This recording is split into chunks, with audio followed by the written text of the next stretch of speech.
Sorry I didn't have a planned stream today. It was quite a busy day for me. But I thought, it's the end of the night. We could all use a lullaby.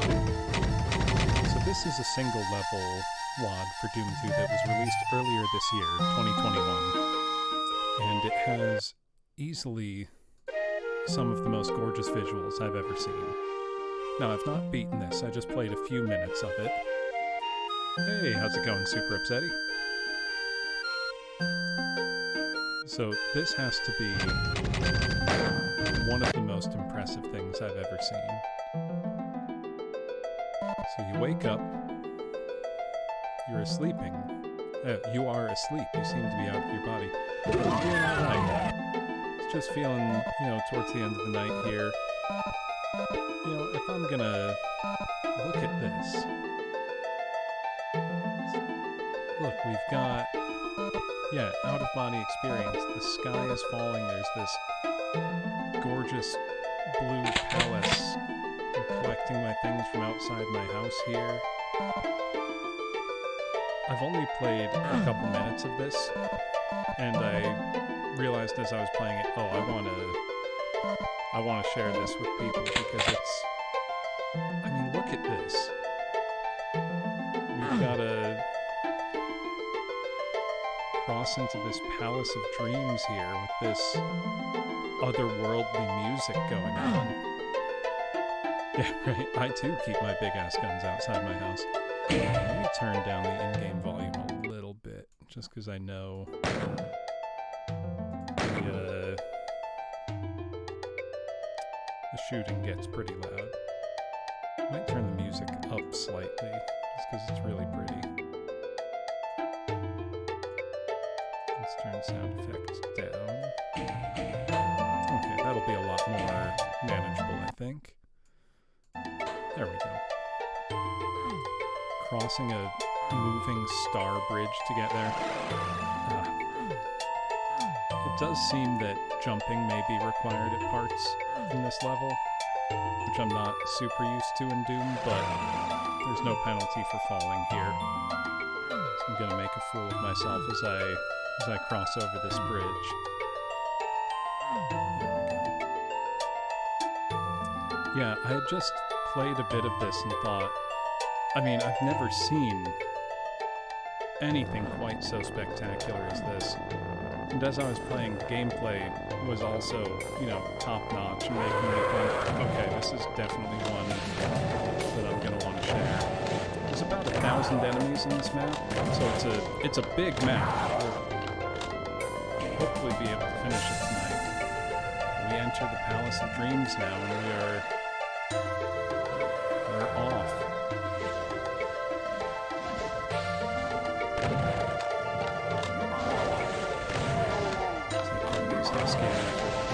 Let's try to get these monsters in fighting. Excellent. If they're fighting each other, it means they're not fighting me.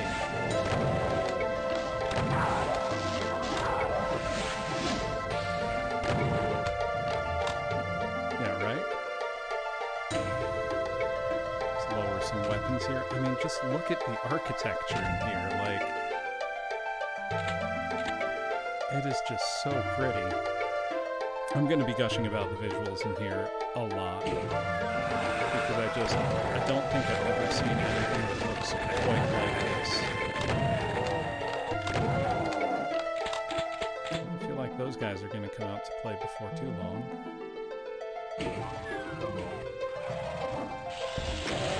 Look at this, twisted bookshelves. It really is a dreamlike setting.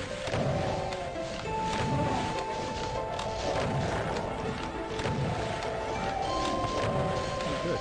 The cat goes in fighting with the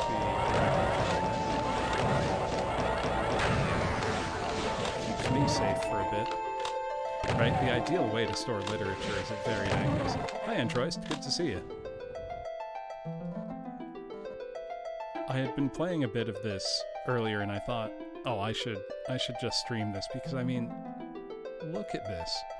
I could turn mouse look on to get a better view, but I'm too stuck in my ways. It is just gorgeous.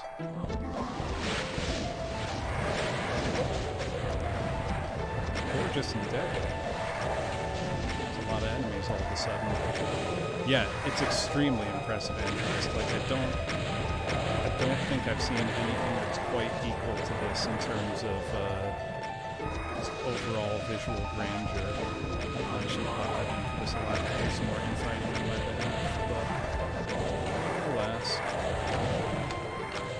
Take care of these revenants now, because the pinkies are easy enough to deal with.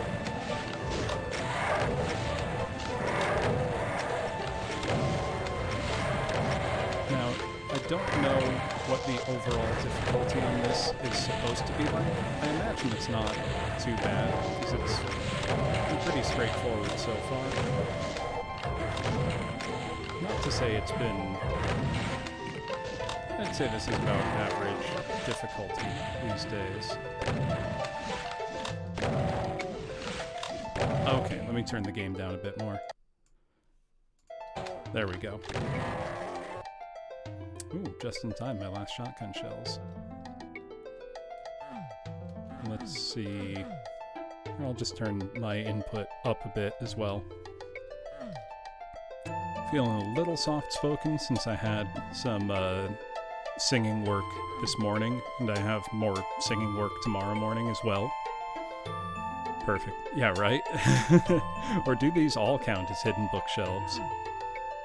Well, some cells, that's good. Hidden door. Yeah, I think all the doors are going to be pretty clearly marked for me, but... Yep. Gotta wall hump, find your secrets. Now, this music that's playing in the background, I'm pretty sure it comes from a map that came out in 2005 or so called The Mucus Flow by mapper BPRD, and The Mucus Flow is an extraordinarily strange experience to play. Extremely unforgiving. Its difficulty comes from extreme resource limitation. There's one room at the very start of the Mucus Flow that contains all the resources you'll get for the entire level, and it's a big level full of... Hello, Mr. Archvile. Please don't blast me. Oh, he blasted me. There we go. But look at this. We've got... Yes, this track was, I think, original to the Mucus Flow, but has been used in other things since. Let's go through the portal. Oh my god. Look at this. No, I'm gonna save. I'm not above using saves here. Just... Have you ever seen anything like this, class? Just spectacular. Right? Actually, yeah, very Mario Galaxy. Except Doom Guy didn't go, you know, wahoo! I can't do a very good Mario right now. Let's see. Well, may as well pick that up. I imagine there will be a switch somewhere around here that's going to unleash that cyber demon on me. Or rather, those 4 cyber demons. And I'm sure a host of bad guys beside. Oh, thank you, Super Upsetty. I didn't even see the spam bot come in. Okay. There we go. This is what I was expecting.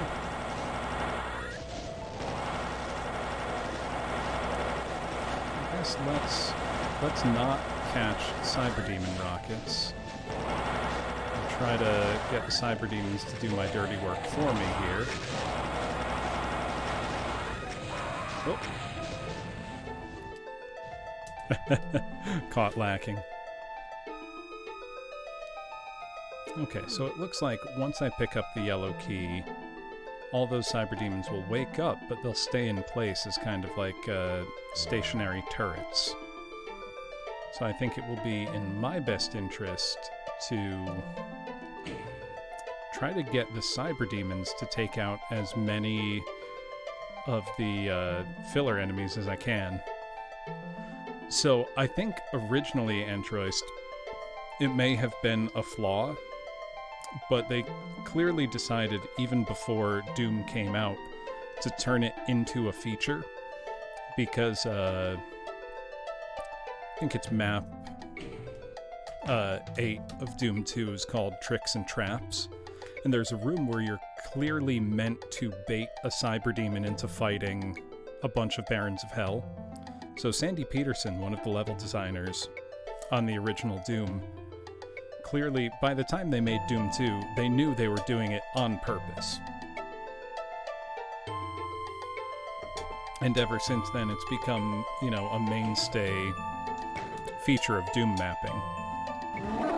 Okay, so this will wake them all up and spawn in a whole host of enemies. Let's get the cyber demons fighting the Barons. That's good. Let's clear a path here. Whoop! Caught a rocket in the head. So I think I'll want to go here first. Get them fighting the Hell Nobles behind me. There we go. Oh, took entirely too much damage during that. And then it looks like I've got a bunch of switches to hit. So I don't know what those switches will do. Let's find out. Whoops. Whoops, whoops, whoops. We've got some health here. Let's not eat that rocket. So this is a cleverly designed fight.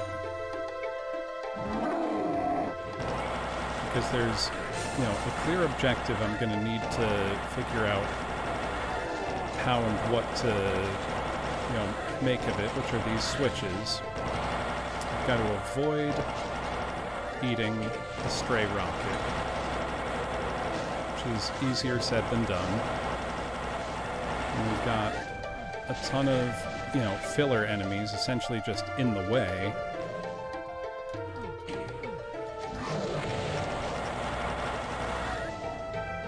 Let's see, do they need to be hit in any special order? Okay, I hit that one. Oh, if I hit all the switches, it kills all the cyber demons. Got it. Well, that's nice. That's very convenient. That's nice of them.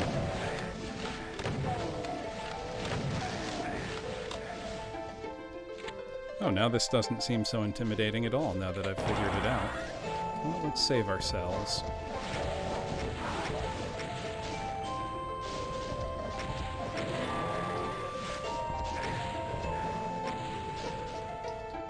Come on, I should take one more shot. I thought he'd taken some hits. Now let's clear out this little weather system of cacos. Exactly. The enemies are there not so much as a threat, but as a way of applying pressure to the player. To force you to think on your feet, to move quickly, and to make a decision. Because if it were just the arena filling up with monsters without the cyber demons, then it would just be, a regular fight. Not that difficult. Just, arena filling up with monsters. If it was just the cyber demons, then, you'd run around and you'd shoot at them and circle strafe. But the combination of both together makes it so that you've got pressure from both sides and you need to figure out what to do and how to do it. So look at that effect with the rotating points of light. Just amazing stuff visually. So let's save. And I didn't even die that many times, class.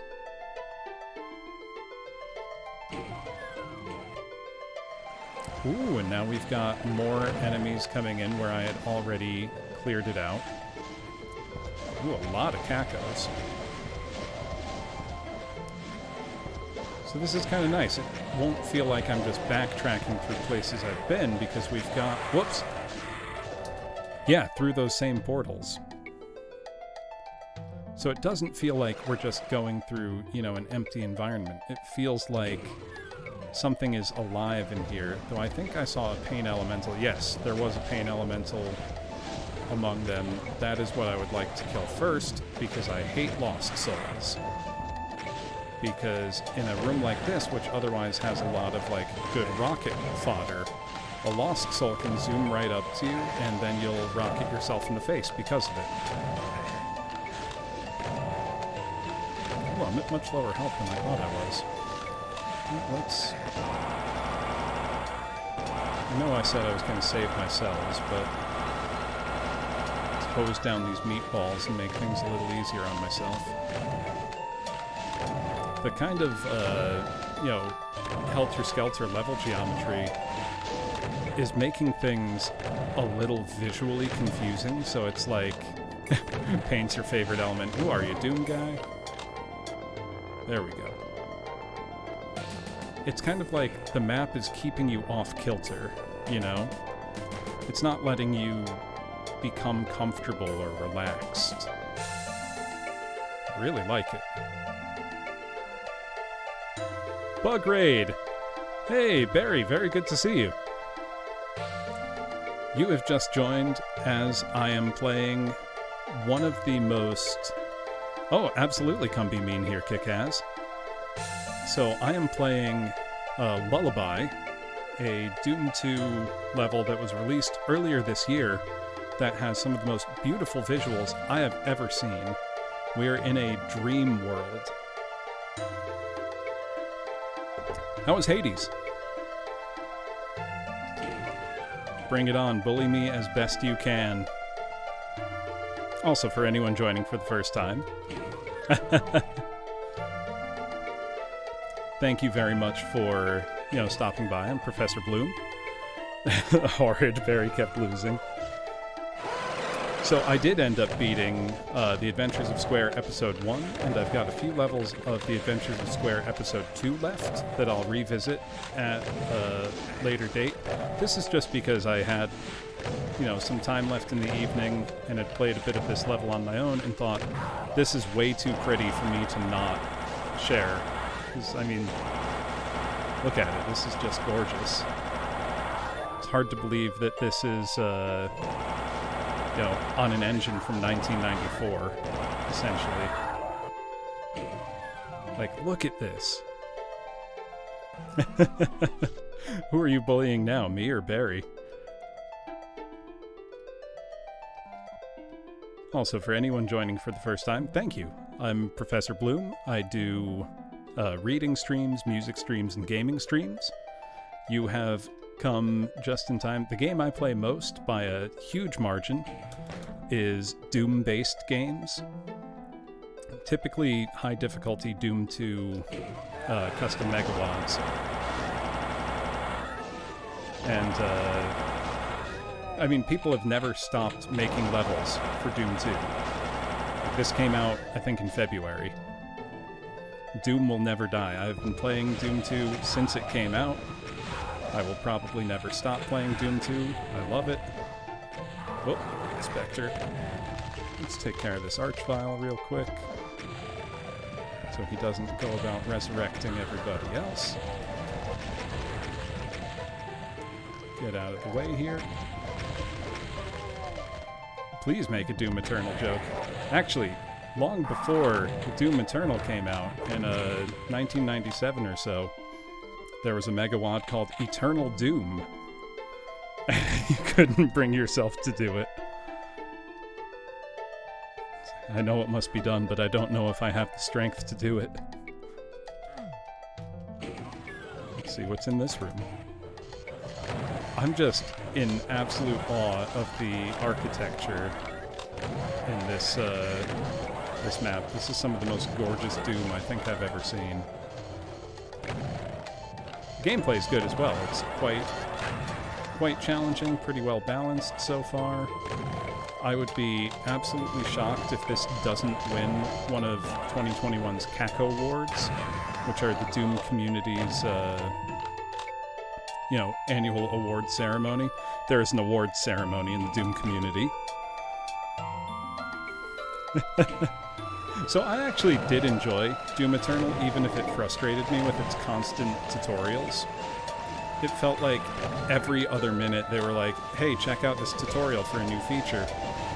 And it's like, okay, cool, but can I play the game now? Can I rip and tear? Whoops. Got killed real quick there. They actually did, for years, have a, like, joke WOD category. There's actually a couple very famous joke megawads that predate kind of current internet meme discourse. Doom 2 The Speed of Stupid is probably the best known one. It's not fun to play, even a little. It's deliberately bad. Wouldn't recommend it, but it's kind of funny to watch. Yeah, I didn't love the Marauders either. My favorite part of Doom Eternal by far were the, like, Slayer gates.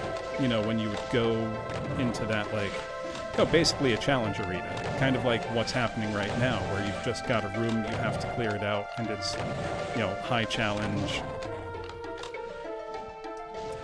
Oh yeah, Doom music, there's so much good stuff. I mean, the music that's playing right now is fantastic, I think. You know, very different than, you know, the heavy metal you might associate typically with Doom. But it creates this dreamlike atmosphere. Doom 2016, I think I liked overall more than Doom Eternal. The soundtrack for both Doom 2016 and Doom Eternal are phenomenal. You know, you were buying basically an album and got a good game with it, is how I felt about it. Yeah, 2016 I actually had super low expectations for when it came out, because, you know, Bethesda was publishing, id Software hadn't made a good game in years, hadn't made any games in years. You know, there was not a lot that I was optimistic about. Oh, check this out, class. Going through this portal. So cool. Now we've got to drop down. But playing Doom 2016, you know, it was like, you got into the game and all of a sudden it was like, okay, now you're playing. You know, we're not going to give you any, you know, overlong tutorials. We're just going to unleash you into the game and that's it. And I loved that about it. You know, it felt like Doom to me. You know, for all the changes, it managed to keep its identity really well. Exactly, it was just an arena shooter with, you know, great graphics, great control, great music.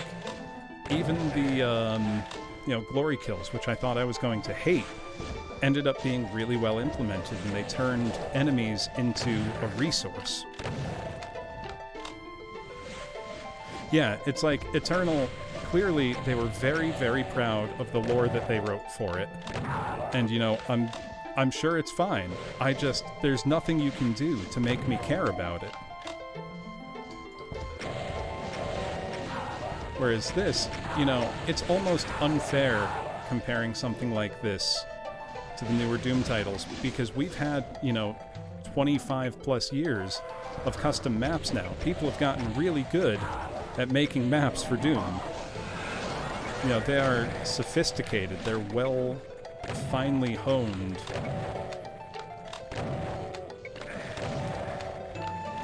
Yeah, thanks for stopping by, Barry. I really appreciate it.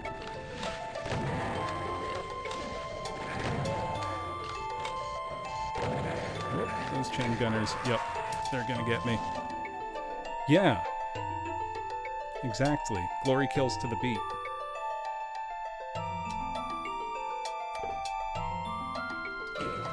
Now, I am playing through this with saves, just because this is quite a long map, and I don't want to be here. Yeah, there's 920 enemies in this map. So I'm not trying to be here all night, you know. That's very sneaky with those revenants right behind me at the start, but there we go. You know, you get hit by the trap once, and then you know it's there, and then you plan for it. Take out that Mancubus real quick. Now I think I've got some shotgun ammo back. There we go. I kind of want to see if I can get everything infighting. Oh, that chain gunner can see me. Let's take care of him. Oh, he was just starting to infight, and I went and killed him. That was foolish of me. Let's try to take these guys out from a distance. Now, for any of you who haven't played a lot of Classic Doom, you might be wondering why I don't have mouse look enabled. And the answer is because in Classic Doom, it does all the vertical aiming for you. With auto-aim, you just need to line up your shot. And because I'm old, I'm very used to playing Doom only that way. It just doesn't look right to me if I turn mouse look on. Yep, I am indeed a 2D Doomer Boomer. I can't deny it. I won't even try to deny it.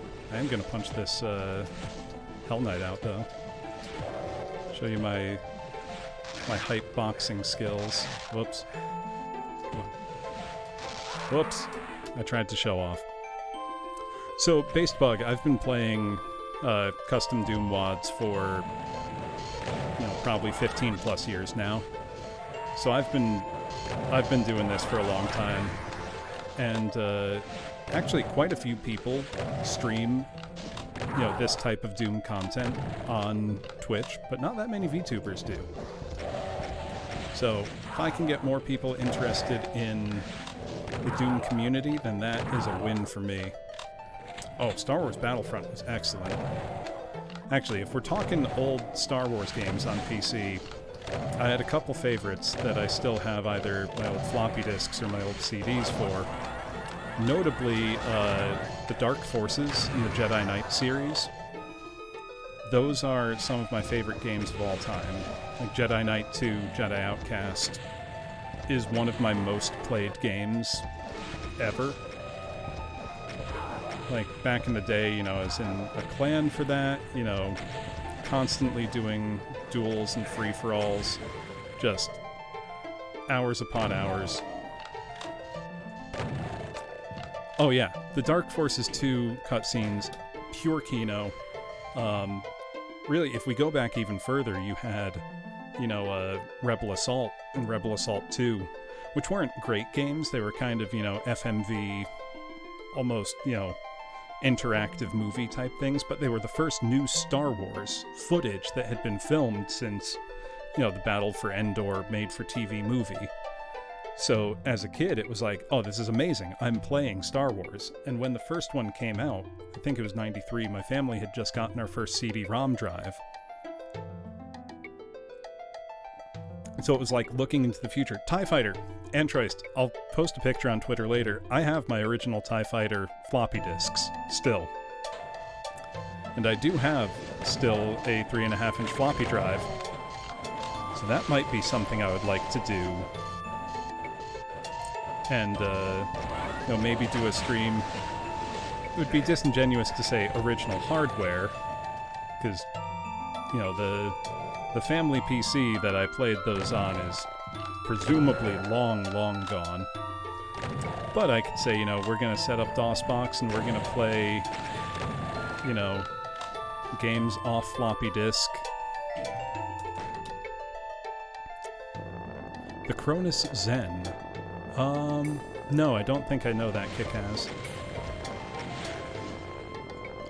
Do tell. Man, if a chain gunner catches you unawares, they can really mess you up. Like those ones just did.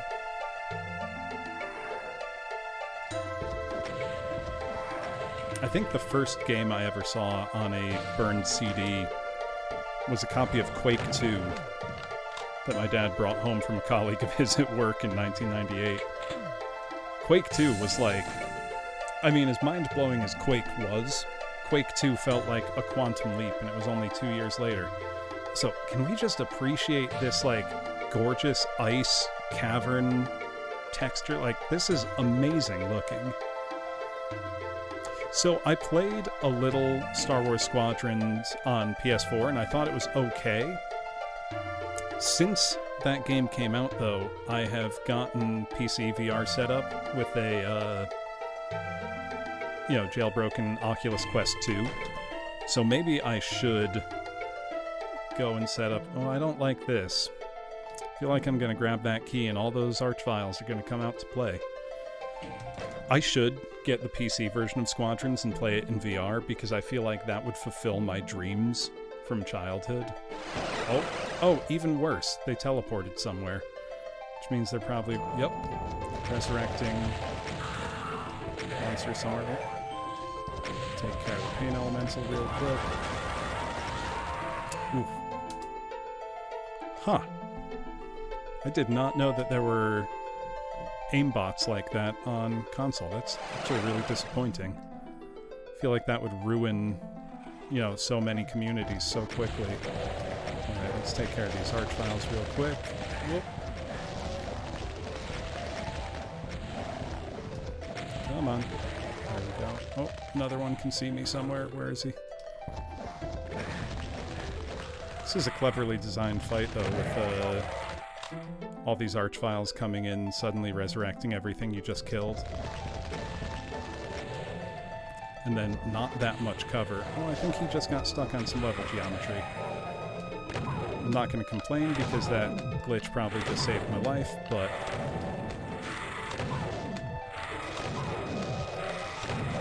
So bad, all the top 6 rainbow. Oh. That kind of thing just kills a game community, Like, I don't understand the mindset of the people who would use something like that.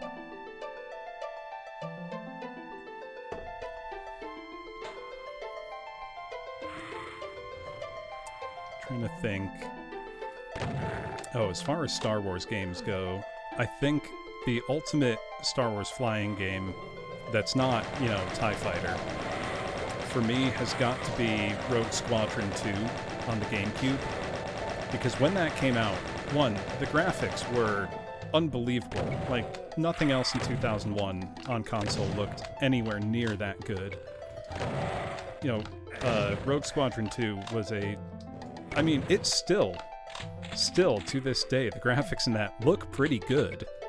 And it's 20 years later. The Rogue Squadron games were amazing. Factor 5 were, technical wizards with what they could squeeze out of hardware. Not that the GameCube wasn't good hardware, it was actually very, very impressive hardware. But it's like Rogue Squadron and its sequel, Rebel Strike, didn't just look good, they looked incredible. And they were so much fun to play, they really made you feel like you were playing through the levels of the movie. Oh yeah, Android, so many GameCube games. That whole generation, the 6th console generation, once you upscale things to HD, they still look great.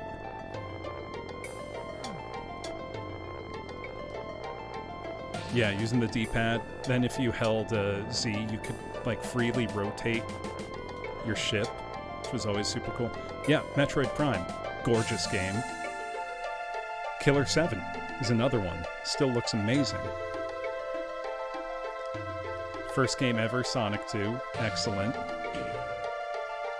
The first game I ever remember playing was Duck Hunt on the NES. Playing that with my older brother. Probably missing a switch somewhere here. The first console I got new was the Sega Genesis. And that was incredible. Oh, there we go. Teleporter. I think brings me back to the main area. Oh, thank you for following ThodenB3K. Much appreciated. Based Bug, that is why I have a 32-inch CRT in my house that I have carried with me since I think about 2002. It's a JVC iArt. It's a very, very good CRT. Like, it's got component inputs on the back.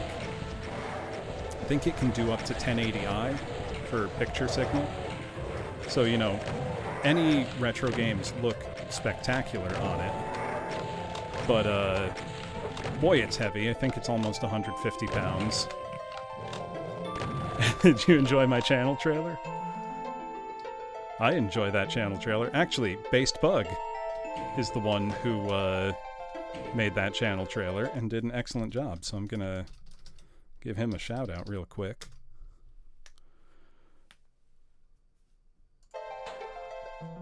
That is really nice that your niece loves, you know, the old Pokemon show. That would be a very nice thing for you to do. That's top tier uncle work, you know, is hooking up your nieces and nephews with video games. I have a 6-year-old niece, and Animal Crossing New Horizons has been pretty much her first video game. So, you know, even at the height of the pandemic, we were able to, you know, like I would FaceTime with my brother and we would, you know, visit each other's islands and, you know, get to see each other that way, because we don't live nearby. So that was actually really, really nice. Hold on just a second, class.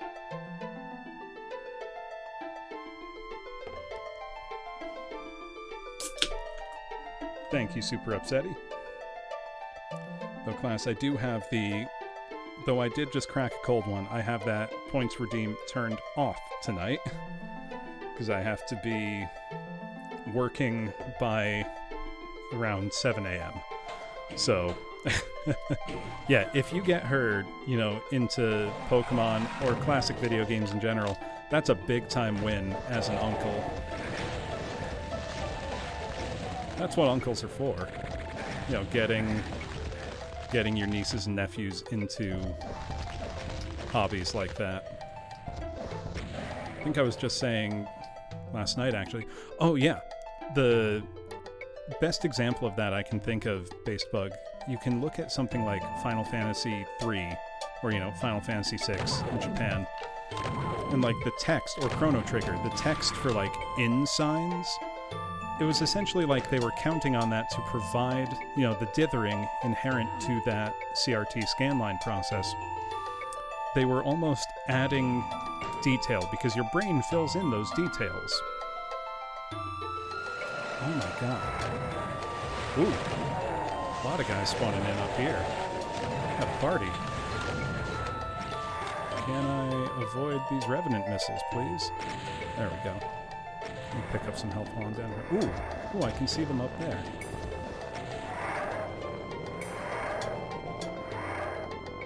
So I kind of miss my old bulky CRT computer monitors, because those had such good contrast. You know, like dark, deep blacks and blues looked so much better on those than even they do on most modern displays.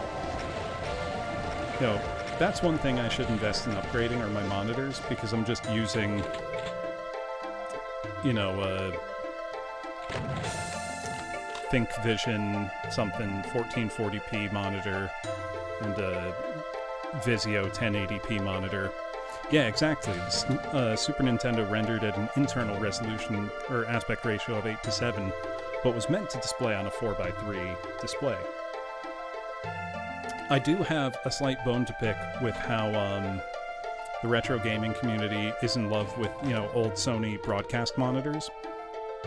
Because, yes, while the picture quality is exceptional, you're not getting, strictly speaking, the correct aspect ratio. So, funny story, I have a similar experience to that, not with Resident Evil 4 Kick-Ass, but with Doom. Because how old was I when we got Doom? Oh, yeah, Super Upsetty, absolutely. But I think I was probably about 8 when we got Doom 2. I would have to check, but, you know, my dad didn't mind me playing it if he was, you know, with me. Because, well, you know, Doom is hyper-violent. I mean, look at this Mancubus with its spilled guts and, you know, everything. But Doom's not, you know, realistic. You're killing monsters, you know, it's not like... There were games that he had for him, you know, like point-and-click adventure games, but ones with more, realistic or upsetting depictions of violence. Whereas this is, like a Hollywood action sci-fi depiction of violence. It's not upsetting or scary. It's occasionally scary, but this is, like the cover of Heavy Metal magazine, whereas I'm trying to think, what was a game that he didn't let me play? Whereas like Phantasmagoria is don't let children play that. That's not good. That's not good for kids. Oh my god, look at this. Look at this room. I can't tell if the geometry actually slopes down inward or if it's an optical illusion with the tile. This is amazing. Okay, no, it actually slopes.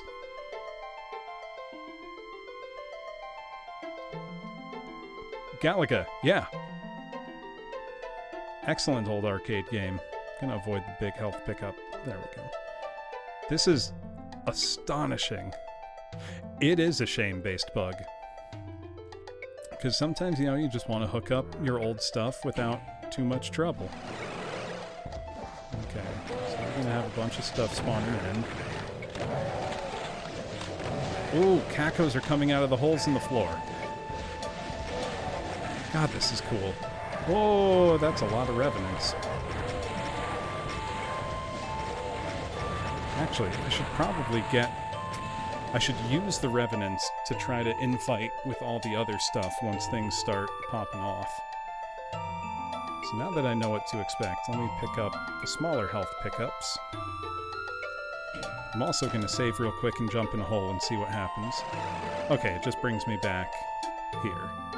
No damage. That's good to know. So once I hit this button is when things are going to go a little wild. Okay, we've got cell ammo and rockets up here. Just look at this. Look out the window. You can see, shooting stars coming down.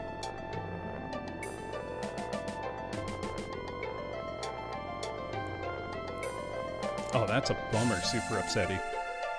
I mean, that's a big reason why I have kept at least one CRT on hand at any given time. I wouldn't consider myself like a retro games collector. I just have a lot of retro games because when I was younger, I would never get rid of any of my systems. So I've still got, like the NES in the box, and my Genesis box, and my Super Nintendo. I've got, frankly, an embarrassing number of systems. Yes, this mod was released earlier this year, I think in February. Whoops. And it's astonishingly good quality work. Like, I don't know... I've seen some very pretty Doom levels, but this is gorgeous. Whoops.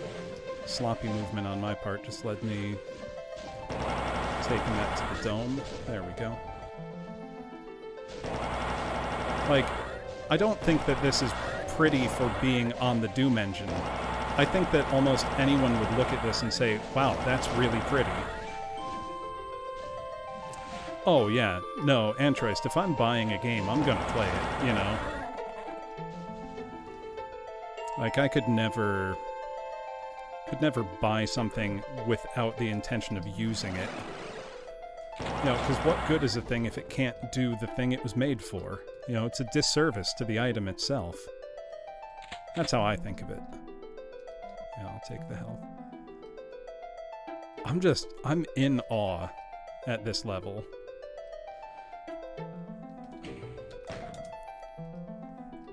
Yeah, exactly. Not even with the Golden Touch level of care. Something like the NES is a very durable piece of hardware. If you're getting that thing with, the blinking light where it's not always making good contact with the cartridge, you can very easily replace the 72-pin connector inside an NES.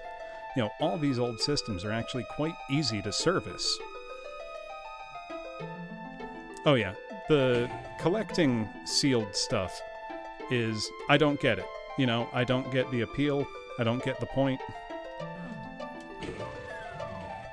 You know, because video games are an interactive medium. You know, I can understand if you have a first print of a comic book and you don't want to open it, because you can, you know, quite easily get another... Ooh, this is cool. You can pretty easily get another of that comic. You know, and those are scarce. Games were a mass... Oh my god. Holy shit. Look at this. So this is a blind playthrough for me, class. I haven't played more than the first few minutes. So when I'm seeing something for the first... Or when you're seeing something for the first time here, so am I. Dodge these Mancubus projectiles real quick. You know, MLG pro level dooming. Yeah, Based Bug, this is just getting better and better. I mean, Nintendo did keep servicing their official hardware for a long time. I think the Famicom you could send in for repairs in Japan all the way through like 2007 or so. But it is a shame that, you know... Oh, you have Ahsoka figures? That's cool. When, I do wish they still sold their classic controllers. I do have essentially a stockpile of extra controllers for my systems, but I was lucky and was buying retro games when it wasn't a huge bubble yet, you know? Okay, so there's the key. Oh yeah, graded retro games. It feels like at that point you're actively making the pool of games available to play for normal people smaller by taking things off the market in that sense.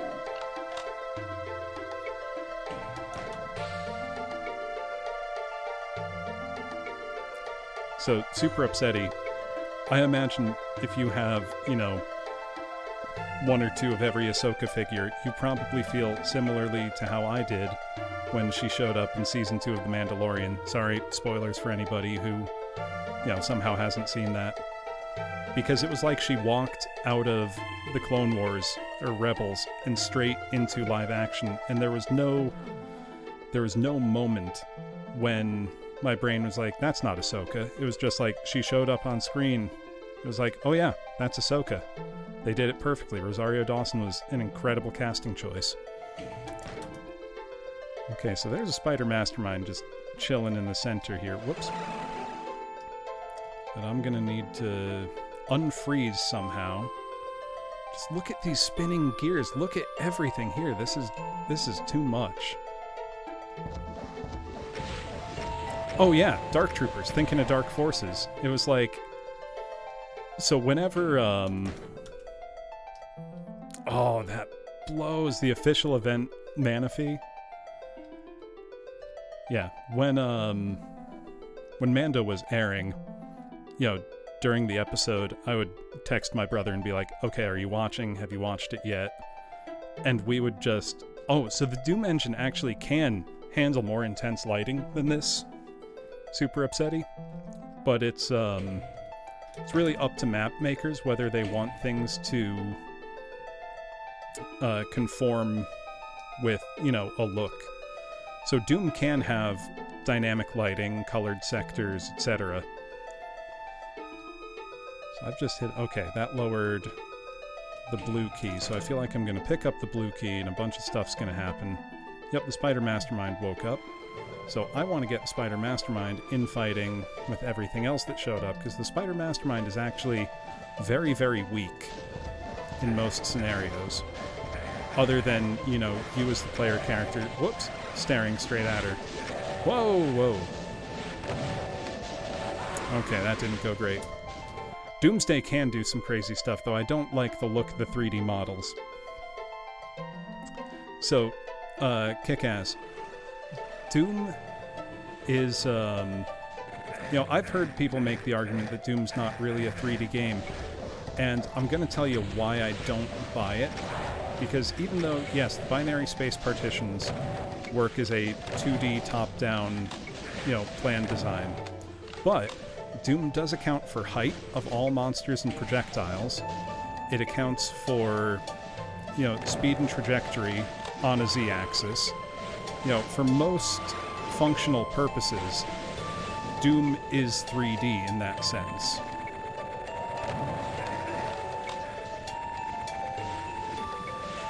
Oh yeah, the way they made it was absolutely genius considering the resources and limitations of PCs at the time. I mean, Quake was the quantum leap forward in 3D graphics, to the point that many modern game engines still essentially have little bits of Quake code in them. That's how influential Quake's method for rendering 3D graphics was. Like, games still have Quake code in them.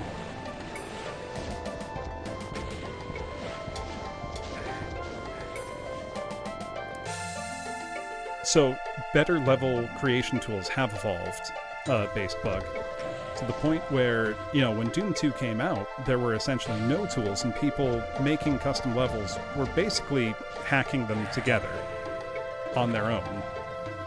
But, okay, Spider Mastermind's dead. Nowadays, you've got tools like Doom Maker, which let you edit and test levels in real time. Or Doom Builder, sorry. So within minutes, you can go from never having made a Doom map to having put together your own and tested it. It would be very rudimentary, but you can do it. I actually very recently downloaded Doom Builder for myself because I would like to give map making a try. I have never attempted it in the Doom engine before, which may be surprising given how much I like Doom and how long I've been playing it. But it is, in fact, quite easy to make your own Doom tools.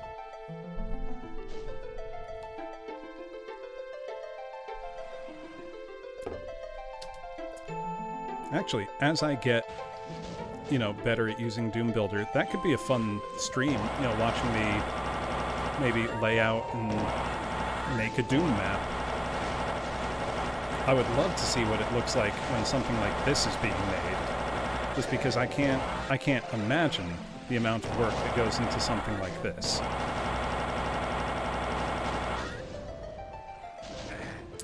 So I think it's, at this point, kick-ass. The tools, or rather the code base for Quake, is something that's, like a foundational underpinning to so many other modern game engines that developers wouldn't even, they don't have to think, well, let me use this bit of code from Quake. It's just already in whatever engine they're using. Like the engine the Call of Duty games are on. Oh, Masters of Doom is, I think, recommended, even if you're not interested in Doom. If you're interested in game development at all, it's a must-read.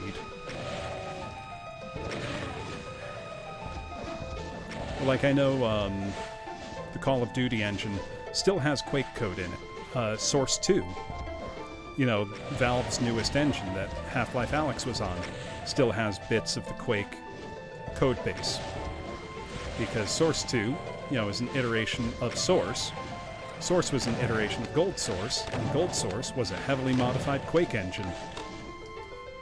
So, pretty much all these engines, all this innovation, comes back to John Carmack in the end. Right? Making ROM hacks, mods, Doom, megawads, all of that is serious work, and so many industry professionals, people who are now professional level designers, game directors, etc., they all got their start doing these, very do-it-yourself type projects. I mean, think virtually every, British games developer grew up with, like, a ZX Spectrum or a Commodore 64 or a Amstrad CPC. Oh, Francis, welcome. I am playing one of this year's finest, playing Lullaby. which I hadn't played yet. And I have to tell you, it is gorgeous. Thank you for following, Steve D4. Yes, hello again. I'm astonished at the visual quality of this map. Yeah, it's an unspeakably beautiful map. Like, completely in awe. And not just that, it plays brilliantly. You know, the fights are exciting. Ooh. Oh yeah. I mean, look at that. Like,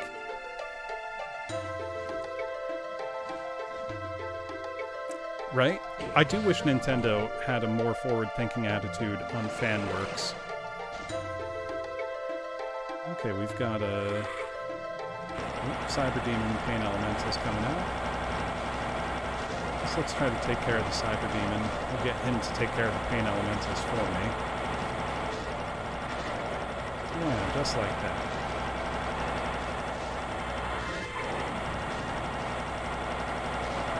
Just like the way the floor dips down here.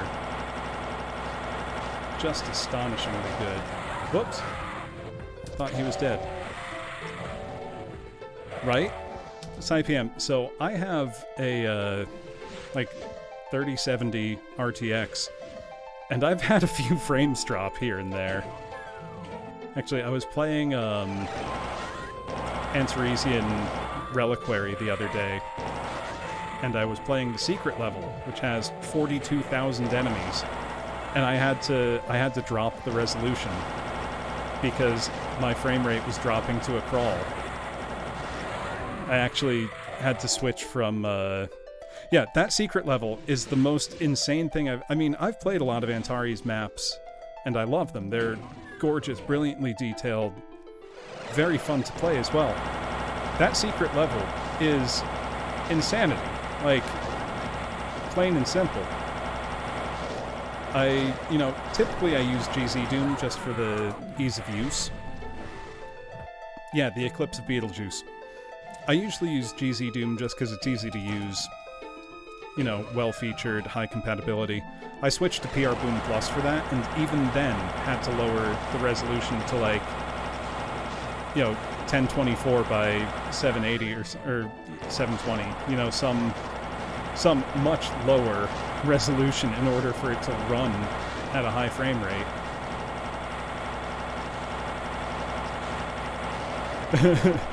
Fewer. And it's like, I have no trouble with, like, Nuts.Wad, which has, a measly 10,000 enemies. Okay, yeah, this room wasn't bad once Fewer isn't still above 30,000. Yeah, I mean, I love Antares maps in general. Oh yeah, moving lights on the staircase's ceiling. Good eye-based bug.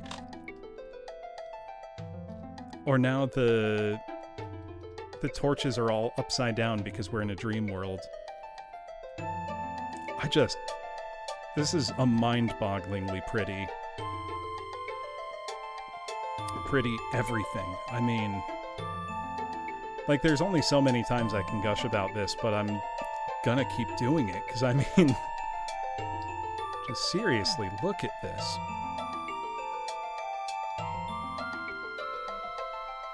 Even prettier with the corpses of demons. Agreed. Let's see. Okay, we've got about 300 enemies left. That's not so bad. Am I missing a switch somewhere, though? I think I must be. That opens that, but that bar is down. Yeah, it is Bridge Burner levels of detailing. Or thinking of Antares, like, his maps are always hyper-detailed, but never to the detriment of, gameplay.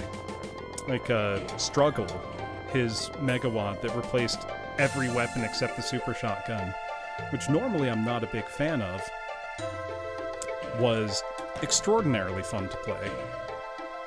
Like, I wouldn't put it quite on par with something like Valiant, but it was excellent. You know, still very, very fun.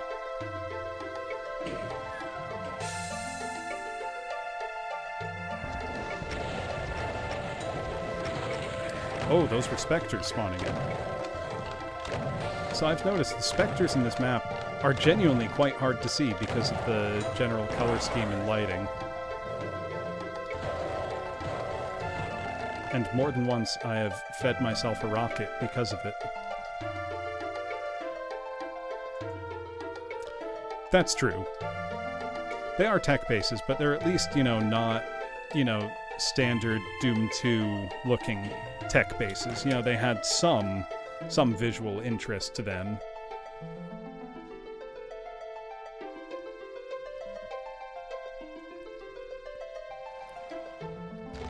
Whoa. Where's there? Oh. We got Archies.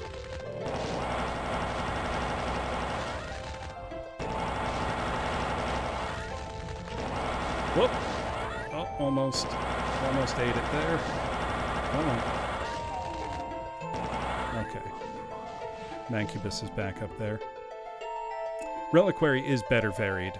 Isn't Reliquary basically like a collection of maps he made for other stuff? Whereas Struggle was all original.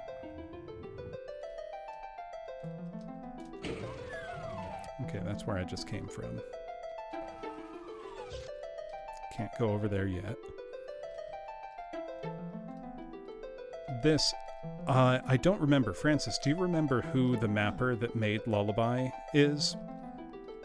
Because I do not remember off the top of my head. Because this is some of the most impressive work. Dan Lex, okay. Yeah, this is absolutely insane.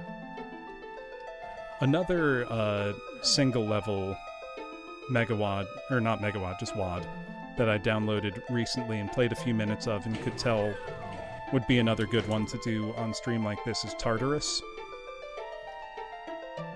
Similar levels of, you know, impressive visual detail.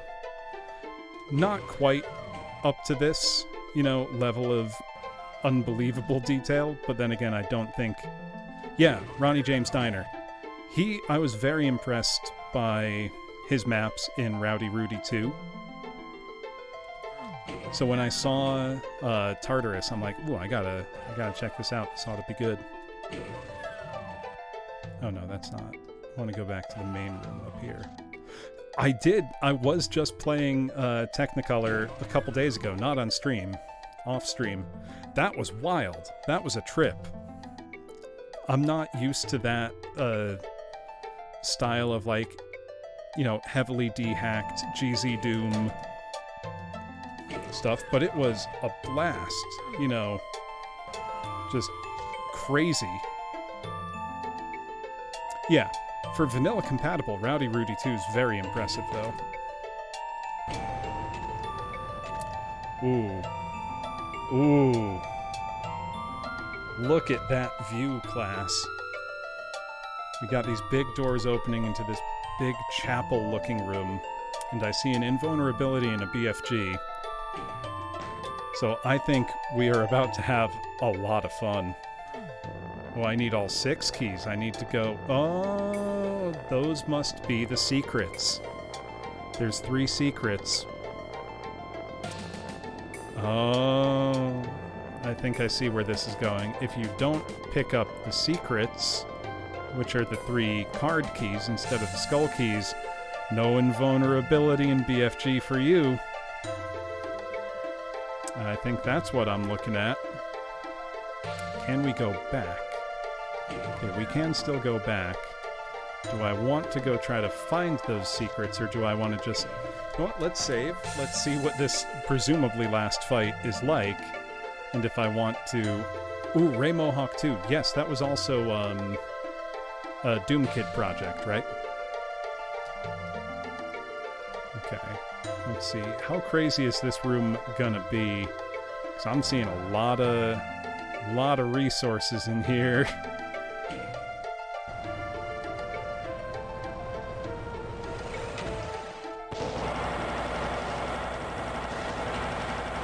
Let's see. This room's going to start filling up, I imagine. I'm just going to keep moving, try to take out the chain gunner emplacements up here. You know, anything that can hit, scan, snipe us. Keep an eye on my health. Be mindful of where all those soul spheres are. I've got enough plasma to really just let everything have it. Oh, for the Doom faithful among us, I'm sure you've noticed what this music is from. That's the Mucus Flow. BPRD wrote the music himself for that, actually. Whoop. Whoop. Yes, I have played the Micro Slaughter community project. I was very impressed by that.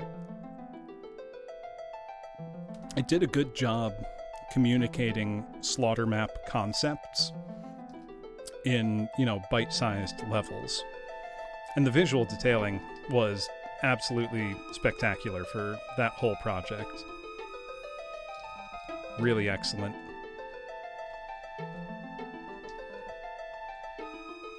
Yeah, it also had an Antares map. That had, you know, most of the big names contributing.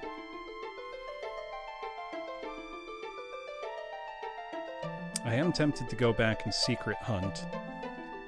But I kind of want to see, can I... Whoops!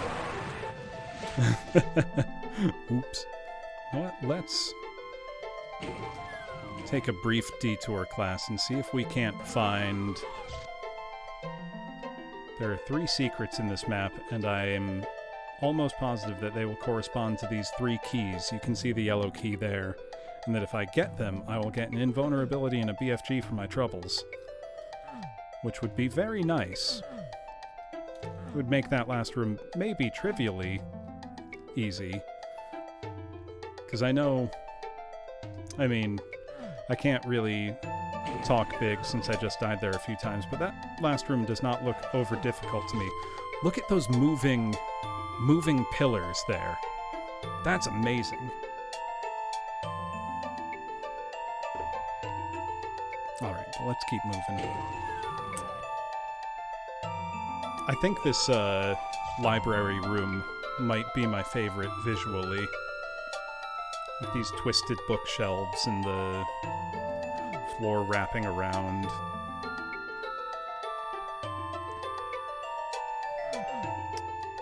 And I know surely there must be, you know, secrets somewhere nearby.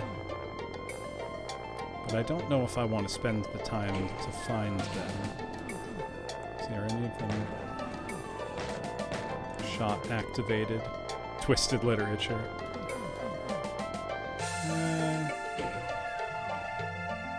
Do I feel like secret hunting?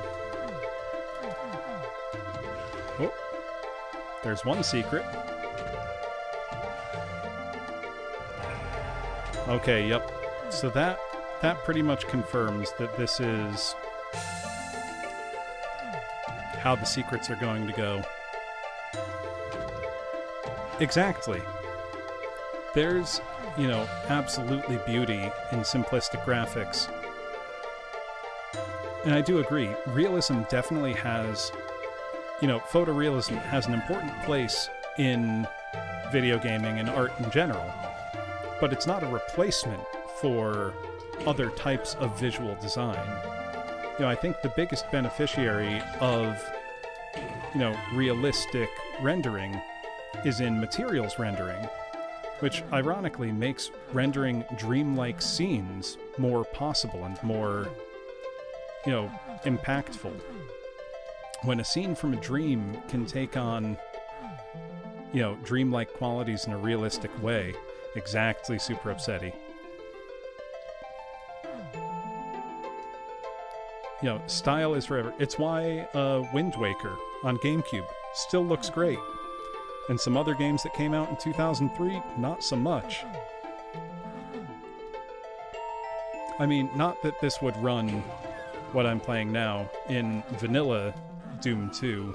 If I tried to load this up in, Doom2.exe, version 1.9, it would probably crash. I don't know. I haven't checked if this is vanilla compatible. I can't imagine that it is. Let's see. If you see anything that looks like it may be a secret class, do let me know.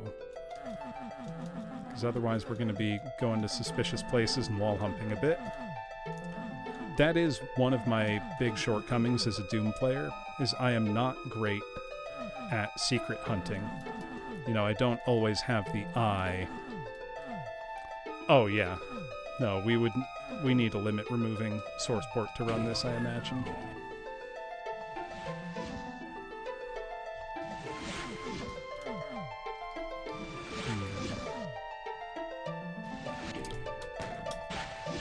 I'm not sure if it's file size. I think it's... yeah. Let's see, what if I... okay, no, it's not hopping down there.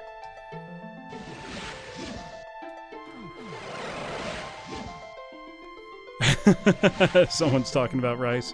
I said vanilla. Not exactly the best flavor combination there.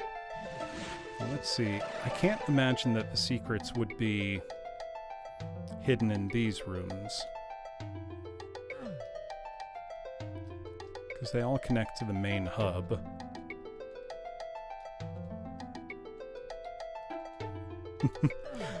Wait, you don't drown your rice and vanilla extract? I'm just trying to imagine what that would taste like now. Like, could you make a dessert fried rice with a touch of vanilla extract in there? I feel like you make that and then you're going to be the subject of an Uncle Roger video and he's gonna be very disappointed in you. Yeah, that would be rice pudding. That's true. It's funny, I don't think of rice pudding as rice. Hi, Gomi. Good to see you. Hello, Xavier. Gomi, have you played this Lullaby? Because this is the most visually impressive map I've played in a long time. It's astonishing. I am currently secret hunting because I want to make the last room easier for myself. It's insanely pretty, but it's also been very fun to play. Like, quite well balanced, nothing feels... I mean, it's maybe a little on the easy side, but not... yeah, I've died 20 times and I've been playing for an hour and it's 900 something enemies. So it's not crazy,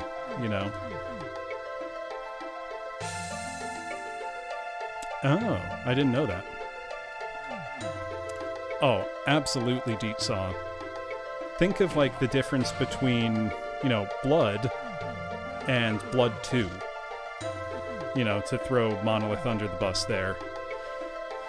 Blood 2 had a lot of other problems, or rather, that's throwing GT Interactive under the bus. But you know what I mean, like, the Blood remains, I think, the finest game on the build engine. I haven't played Ion Fury yet, so my opinion may change. But, Blood 2 is a disaster. Oh, Ultima 9. Don't get me started. That's true, and I am using GZ Doom.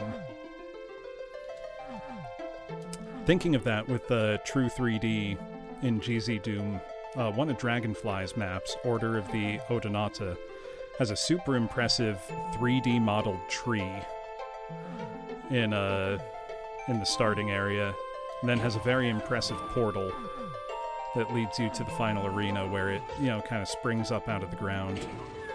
Dragonfly's maps are always spectacular.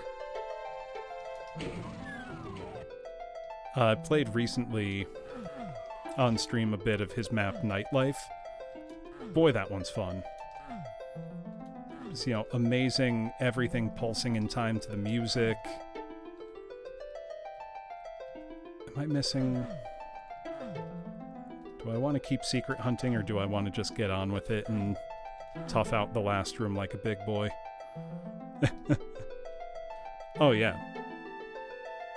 Skyrim's graphics will never get old because Todd won't let it. You're gonna buy Skyrim again and again and again. I mean, it's not even like Skyrim was a great looking game when it came out. Like, it looked fine. You know, Skyrim's point wasn't to be, you know, a gorgeous game. Skyrim looked totally fine for an open world RPG in 2011. Oh, I didn't notice this detail before. Look at that. Rotating assets on the wall there. Like a clock type thing. 100 years from now, we'll still be buying Skyrim. You'll upload Skyrim straight to your brain. Sold Skyrim to his own kids. Oh yeah, Blood 2, along with Shogo, I think both were victims of that time crunch at GT Interactive. And it is a shame, because Monolith are very, very talented developers. I mean, just look at Fear, which came out when they had to, you know, they had the time to make the game they wanted to make. Fear 1 is one of my favorite shooters, maybe ever. You'll go to sleep, and you'll actually be, oh hey, you're awake. Oh, you've played Shogo, Antrist? Shogo is one of those games that I got for cheap, maybe like 2 or 3 years after it released, just like in the bargain bin. And I played it and was like, oh hey, this is actually pretty cool. Like, why didn't anyone talk about this when it came out? You know, it's got a lot of flaws, but it's got a lot of, you know... Okay, there's the exit. It's got a lot of soul, though, you know?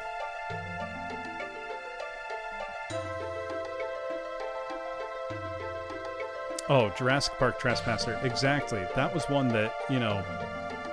That was it was thinking Half-Life 2 before Half-Life 1 even came out. I need all 6 keys. Yeah. We're just gonna do the fight and see how we do.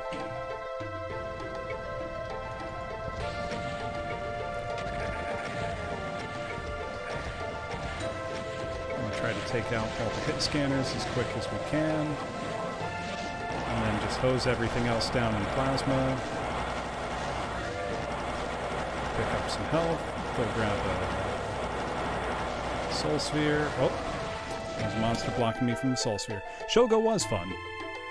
Fear is a freaky game. You know, the first time you see Alma, it's scary. Oh yeah, no, the AI in Shogo is bad. Like, I like Shogo a lot, but I'm not gonna... You know, I'm not gonna give it hidden gem status. I'm gonna say this is a game that has a lot of potential that is marred by a couple pretty hard to ignore flaws that, if you are a fan of the genre and can look past those flaws, you'll find a lot to love.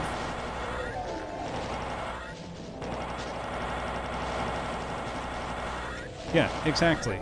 I think it was, there's a great Shigeru Miyamoto quote where he said something to the effect of, you know, a rushed game is bad forever and a delayed game can be good eventually. And I think that's the right attitude. I mean, obviously, you know, game companies don't have unlimited resources all the time, but publishers should realize that you're doing more damage to your, you know, your brand, basically, by releasing an unfinished or rushed game.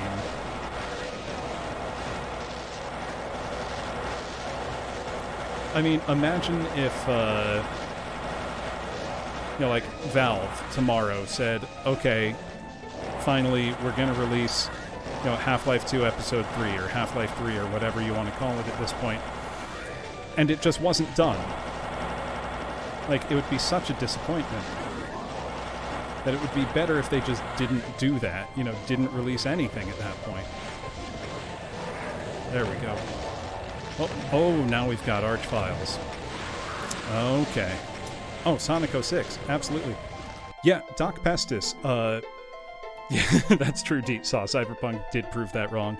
Metroid Dread Doc Pestis, has been rumored since 2005, and it was originally rumored as a DS game. And they essentially confirmed that, yes, we were working on it as far back as 2005. I mean, Metroid Prime 4 was scrapped and restarted, essentially. Like, they took it back from Bandai Namco and gave it back to Retro Studios. And Troist, I would be tempted to agree, except when I played Half-Life Alyx, I realized, you know what? I believe that they could pull it off now. Half-Life Alyx completely blew me away. You know, it did everything that I wanted it to do. Oh, Duke Nukem Forever. It was just so disappointing. I would have rather have played the, build on the Quake 2 engine that they had partially finished back in, 1998.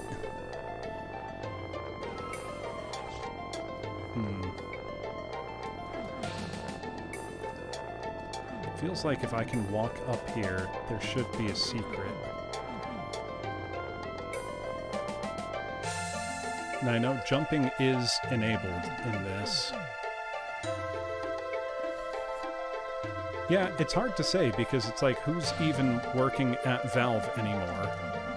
Actually, I think still Dario Casali is probably still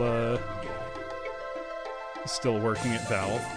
He was one of the, the legendary Casali brothers of Plutonia and Team TNT fame.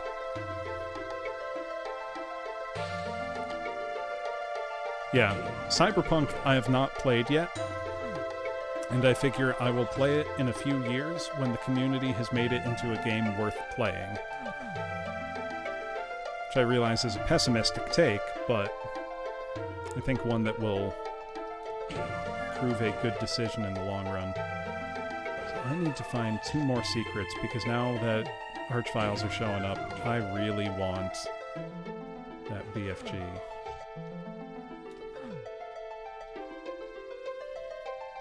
Can I go back outside?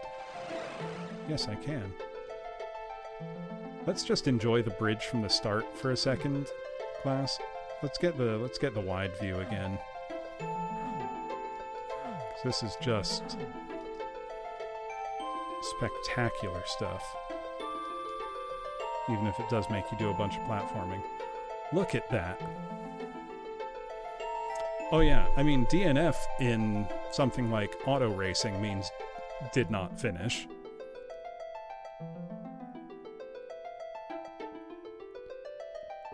Just look at this.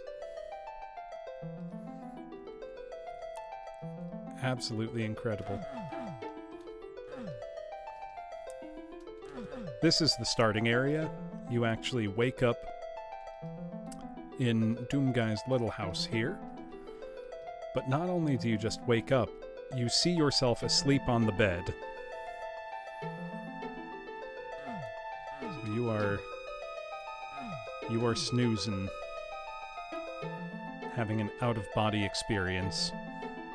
It is Doomguy in Dreamland. No, Kirby would have no trouble in the Doom world. Kirby would absolutely demolish any of the... Cyber Demon comes up, nope, Kirby's just gonna swallow him, absorb him, and then get a rocket launcher arm. You can't stop Kirby. He is a nightmare machine. I know he's from Oh, damn it. I know Kirby's from Dreamland, but he is terrifying. He's capable of anything. And Kirby games also start out like, oh, you're in the forest, there's cute little Waddle Dees, and then by the end of a Kirby game, you're like facing a nightmare abomination from beyond the stars and out of space-time. And it's like, what the hell? How did things escalated quick? Kirby went from being upset that someone, knocked over his lunch to now he's on like a Gurren Lagann galaxy-scale encounter with an elder evil being.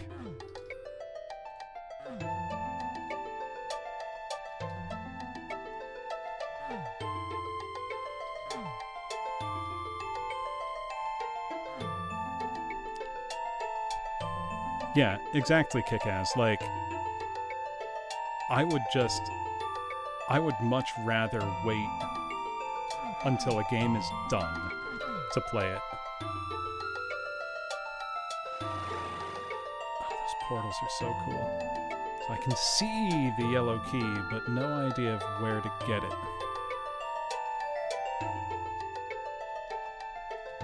There's gotta be a secret somewhere. Does it make Duke Nukem Forever worth playing, in your opinion? Because I wouldn't be opposed to giving that game another chance. Like, the thing with Duke Nukem Forever isn't even that it was... I mean, it was pretty bad, I'm not going to say... You know, but it wasn't like a 0 out of 10 game, it was just painfully uninspired and mediocre with no real identity. And the shooting didn't feel great, but... You know, it wasn't a horribly broken game, it was just... Yeah, exactly, it was disappointing. It couldn't possibly live up to what everyone's expectations were. I see it. Shootable switch.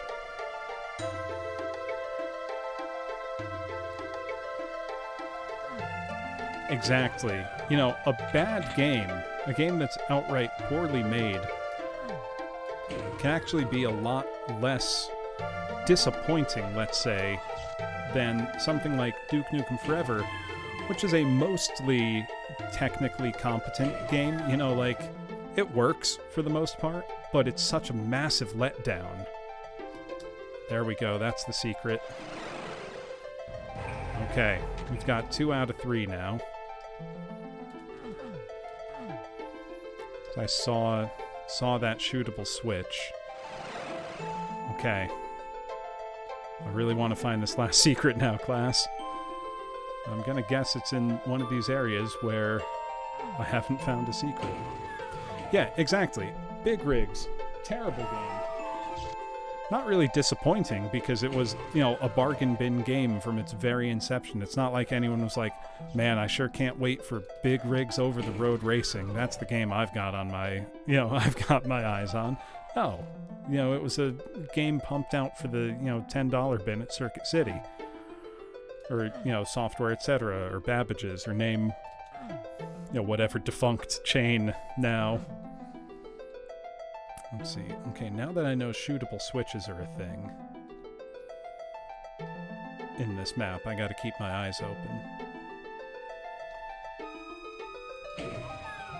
Yeah, the hype to content relation was all out of whack there. I feel like there's gotta be something to do with these ledges here, but can't get up higher that way. The torch is shootable. No. Who was it that liked doing that, like shootable torches? American McGee? I feel like he did that in some maps. Just completely, like, inscrutable decisions like that. Yeah, well, and because indie games can come in and provide the type of gameplay experiences that people used to seek out. You know, think of the wave of, you know, you can call them boomer shooters now. You know, games that take inspiration from games of the past. And there's a lot of good ones. There's plenty of bad ones now, too, but, you know, there have been so many great games in the past. Oh, cat, get out of there. Sorry, cat getting in the way. Let's see. I feel like that would be a cool place to have a secret, but I don't see any way up there. Yeah, but indie games can give us, like, think of Dusk. You know, Dusk was so good that I think it, you know, single-handedly reminded people that there was interest in this kind of thing. So that was the switch I shot. To open that secret. Yeah, saw it right there. Maybe this way?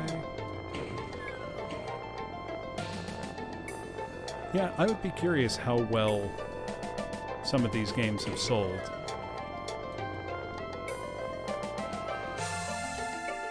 There's gotta be a secret in this room. Must be. Or if not this room, then this direction. One of these, maybe?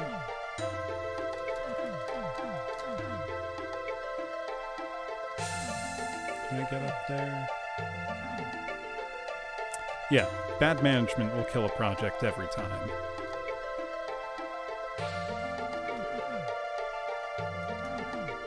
See, if anyone sees something they think might be, the trigger for the secret, do let me know. I don't mind backseating here. So I would like to get that last key, get the BFG, and then get to the big fight. Maybe one of these? So these alternate the texture up and down. Could one of these be a door? There's also games that are clearly, inspired by something, but the development team has maybe bitten off more than they can chew and don't have the experience necessary to realize their vision. You see that a lot. Actually, so I don't usually kickstart games, but I did break my own rule to kickstart something very recently, which was a game called Infinity for the Game Boy Color, of all things. This was a game that started development in 1999 or 2000 or so, was even, shown off, demoed at E3. And then the Game Boy Advance was announced, but the team making it was too small and didn't have the resources to move to the newer platform, and the game ended up being cancelled. A nearly complete ROM of it was leaked onto the internet in 2016 or so, and there was enough public interest in it rekindled that the original development team was able to get back together, and they're going to finish the game and release it as a new physical Game Boy Color game. I think either this year or next year. And it looks like a good game, too. It's not just the novelty of buying a new Game Boy Color game that had me interested.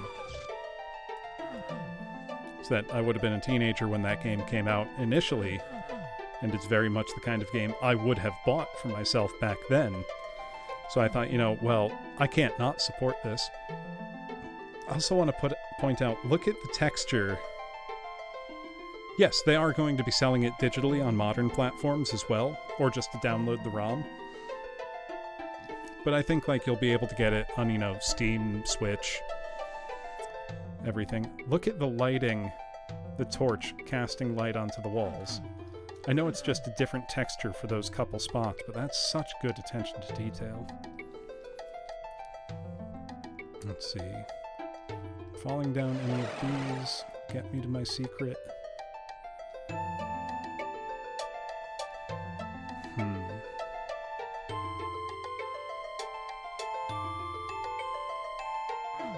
If anyone has ideas on where this last secret may be hiding, do let me know.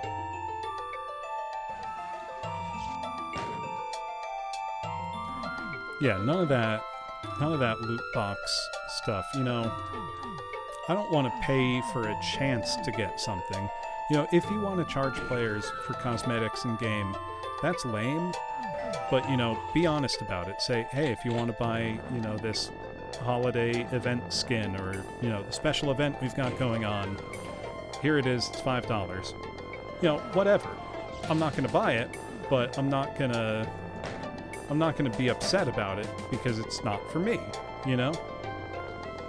But when you're doing something like selling the chance to unlock something, that's what I have a problem with. That's just gambling.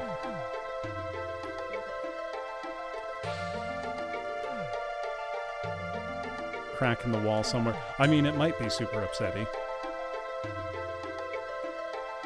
Well, the other two secrets were pretty... I don't want to say easy to find, as I've been, running around for 20 minutes. Yeah, exactly. In-game currency gambling, if it's something that you earn through, say, a certain amount of playtime, cool, fine, whatever. you know, that's a resource that everyone will have access to equally.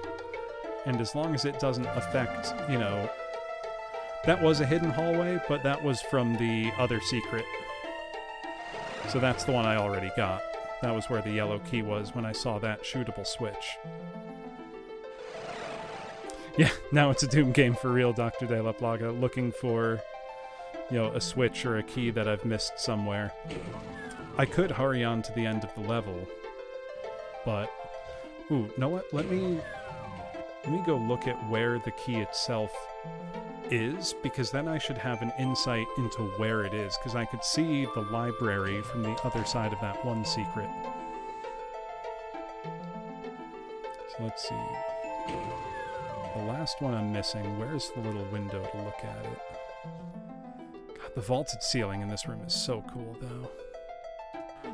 So I don't think the secret would be hidden past the threshold to the last room. That's the thing indicating that I needed all 3 keys to open that. That's not a shootable switch. Yeah, exactly. It's not Doom until you've wandered around for 30 minutes with the transparent auto map up. I don't even have mine transparent. I have mine old style.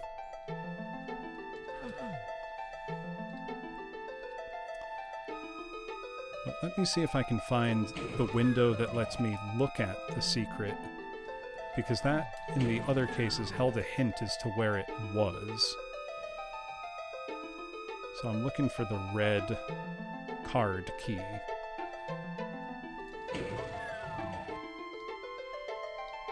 It's not going to be down here, though this is spectacular. There were 4 cyber demons in here that spawned when you picked up the key. And then you had to run around, hit the switches as the arena filled with monsters. No, kitty, you can't come up onto my lap right now. Daddy's playing Doom. My cat's trying to get my attention.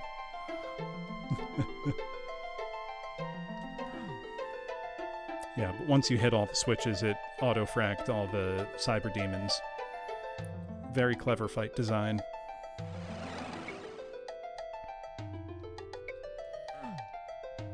And just look at that skybox. One of the nicest I think I've seen ever in Doom. I feel like surely one of these must be a secret.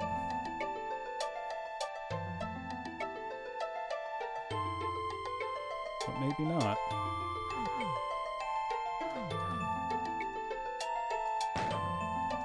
Maybe are any of them shootable? No. Yeah, the red keycard should stand out. It might just be that I'm an idiot and I'm staring right at it but don't see it. That's highly, not just possible, I might say plausible, class. It's been a fairly long day for me. I had to get up early this morning to, so I'm sure most of you know by now that outside of teaching and outside of this, I do work as a professional musician. I work as a singer. And I was singing a funeral service this morning for a woman I knew, you know, not super well, but she was someone that a colleague that I'd sung with in the past. And, she had passed recently, and the family decided to hold a service. So I was singing part of the Foray Requiem at that. So I had to be up pretty early and, get dressed, warm myself up, be in good voice. So I've been up most of the day, so my brain's a little bit like jelly at this point, I think. So if I'm missing something obvious, let me know. Like where the blasted key is.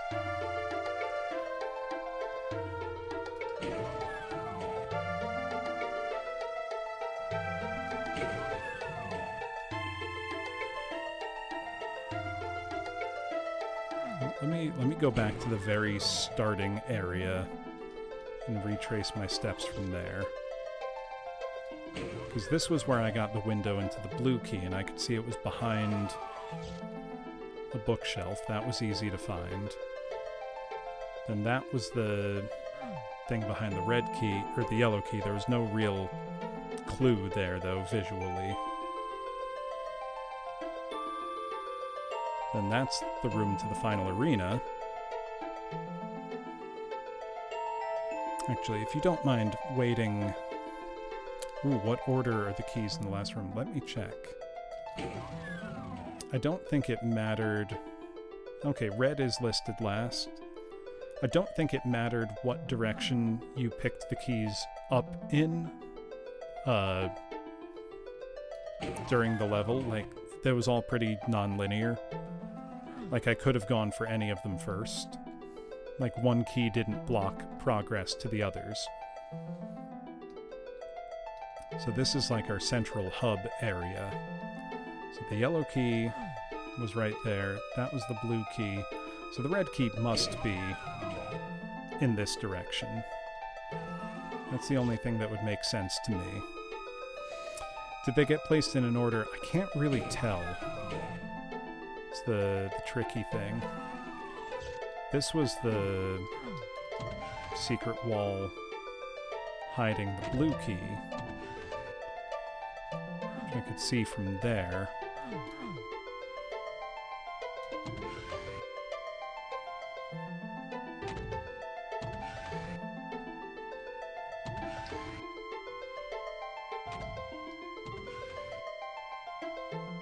So then... nothing there. I don't think I can get up there at all. Those are just monster spawners. So let's look attentively down this hallway and see if I'm missing like a window into a key. I don't think it would be in one of the chambers where I found the keys, because the other two have not been. So I think it must be out here somewhere. You know, out in the main meat of the level. This brings me back to the main hallway, but there's no window to a red key that I can see. So in process of elimination, it must be this way. So let's check. Let's go down this branch first. No key windows over here.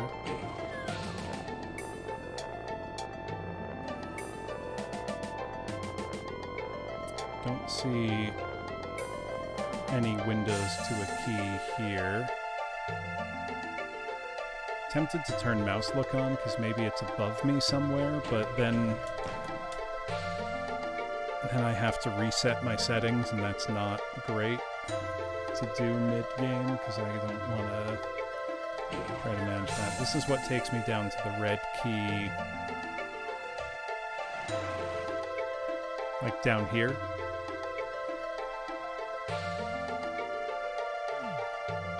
So I don't think it would be down here, because this was one of the Skull Key arenas. And so far, the other two secret keys were still in the main area. Like, they were in one of the arenas, which makes me think that'll be the case. No, okay, you can't come up on my desk right now.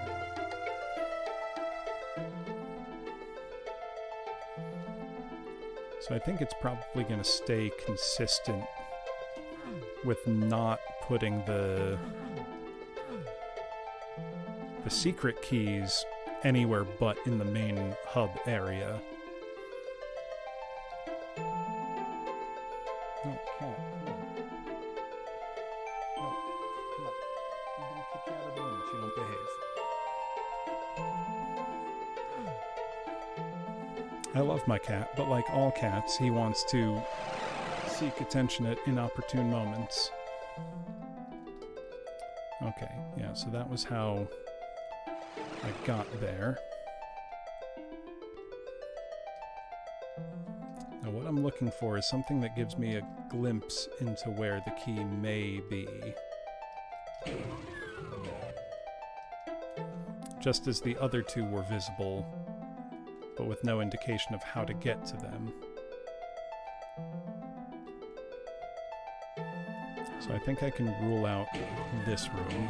So let me go the way that I didn't go before, which was this way. So I think this is where... Oh, Proxy T, this is Lullaby. From earlier this year, in fact.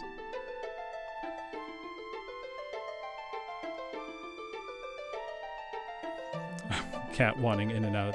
No, I'm not British. I'm American.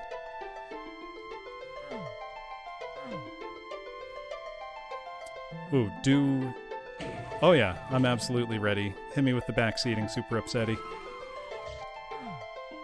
Am I anywhere near the correct area? Starhop Hall. Let's see... Where was that? Oh, with the projectile shooters. Okay. Yes, that's where. Okay, I see.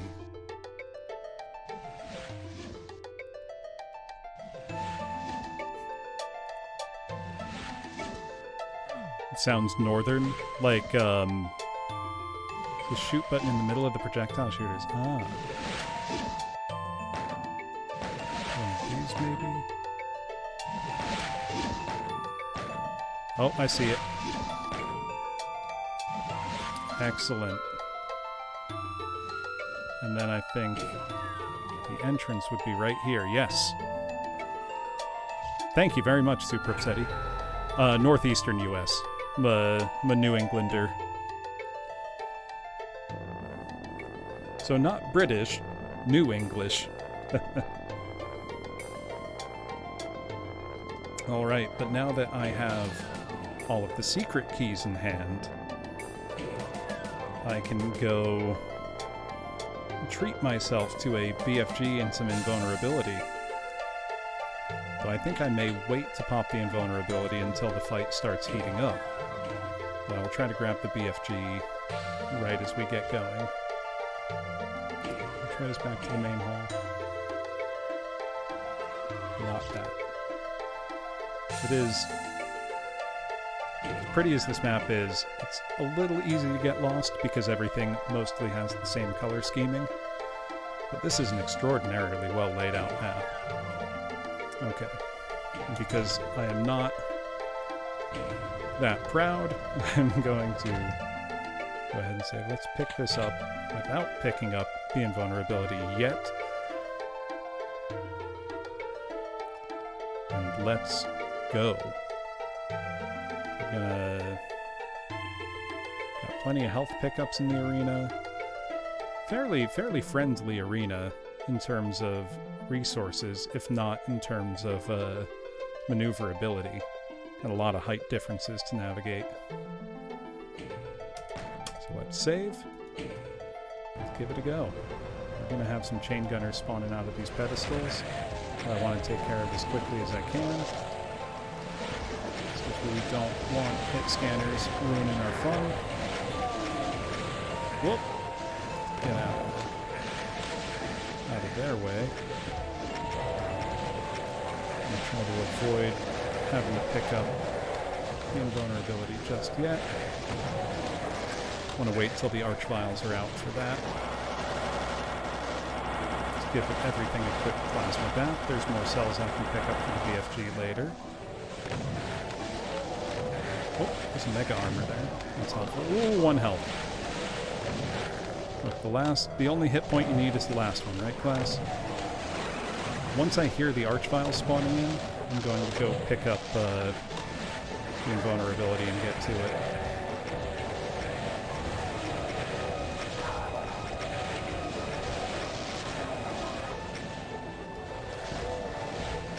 Let's kind of hang out near there.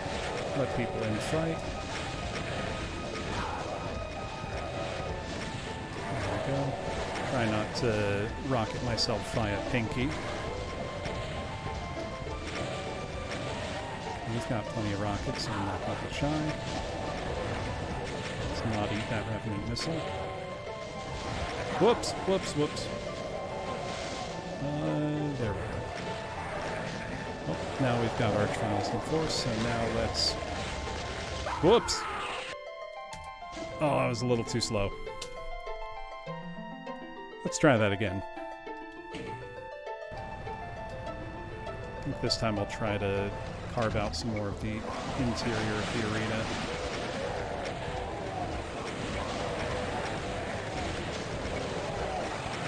Whoops. Take care of all the little guys. I think this might be a bad strategy. It's not playing out great for me. Whoops! Rocketed myself there. Well, let's pick up the Mega Armor before we hit the switch. Make myself a little less squishy. There we go. Yeah, hit scan, hate gang. Really just chain gunners. Well, the other ones are easy enough to avoid. It was very, very clever and very evil of Danlux to have so many pinkies running around throughout this whole map, because it means you can't be too indiscriminate in your rockets. You know, it keeps you from getting too rocket happy. I am a boomer. Not literally. I'm in my 30s. Boomer in the colloquial internet sense. I have been playing Doom more or less since it came out, though. I mean, I was a kid, but, you know, pretty much I've been playing Doom since the 90s. I'm not great at it. You know, I enjoy Doom, but I wouldn't say I'm super highly skilled or anything. I just like it. Not bad at Doom, mind, but, you know, it takes me a while to clear some stuff. But generally, you know, I play Ultraviolence Pistol Start as my default. Oh, of course. I mean, I'm a VTuber, so naturally... Whoops! Killed myself.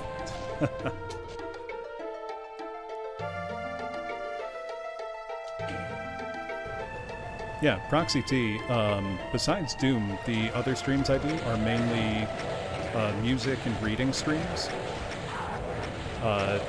So, if you're interested... What, you somehow didn't pick up on that, Super Upsetty? That would be very funny if somehow you couldn't tell. Actually, that would be a good megawatt for me to play on streams, the JPCP, Japanese Community Project. It's also just an excellent megawatt in its own right. I think certainly one of the best community projects I've ever played.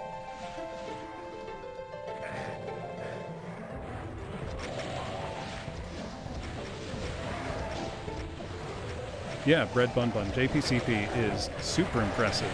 Oh, got stuck on something. Yes, I think that's largely down to great project management on Barabo Jr.'s part. Or, no, not Barabo Jr. Who was the guy who organized it? Forgetting his name. He's a speedrunner.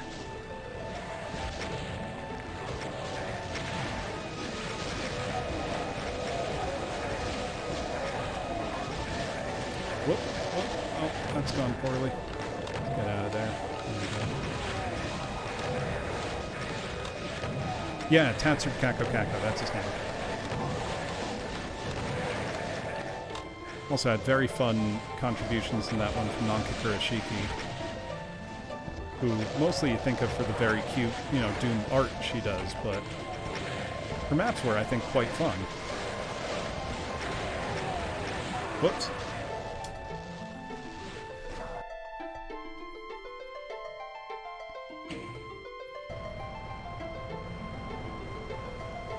Oh, does she? Should give a follow. That would be fun to watch.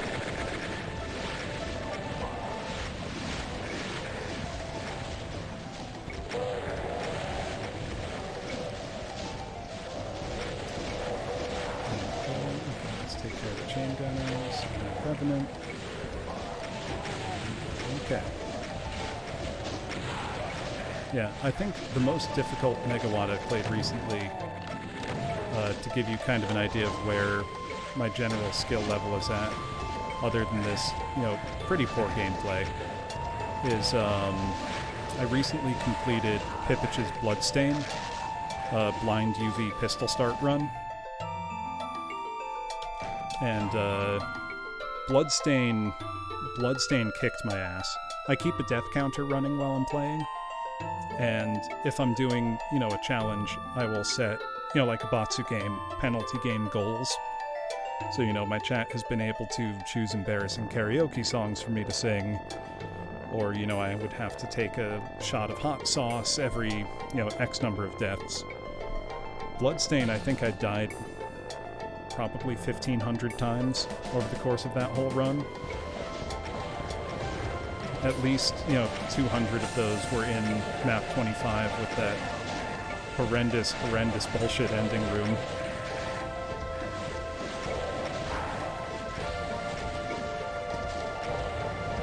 I think the hardest thing I've cleared was probably Hell Revealed 2.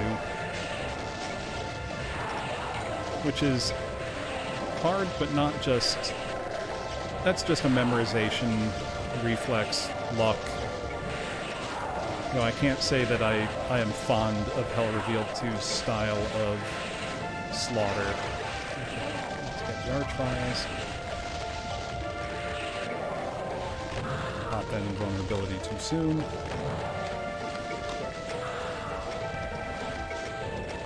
I think I got lucky with some infighting there.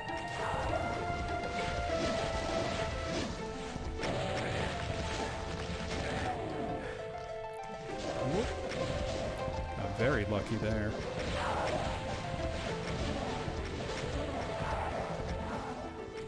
Okay, it might seem crazy to save at 5 health, but I'm going to. Oh, there's a Cyber Demon. There's 2 Cyber Demons. Let's see, is the exit open? If the exit's open, I'm not too proud to just leave. Okay, it is not yet open. Yeah, luck's just an opportunity. Let's go pick up some health and resources. I don't think I can two-shot this Kako. I'm not very good at that. Okay, hide for a second here. Cyber Emons. Maybe on April Fool's Day I'll stream, you know, Doom at the speed of stupid. Whoops.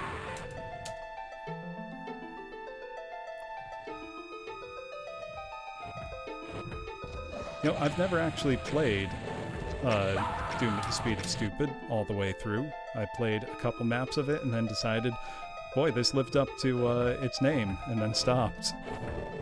Was indeed stupid. Ooh. I think that was a 200 plus damage rocket, or I got hit by a Kako projectile and the Cyber Demon at the same time. Yes, I had the opportunity to take a rocket to the face.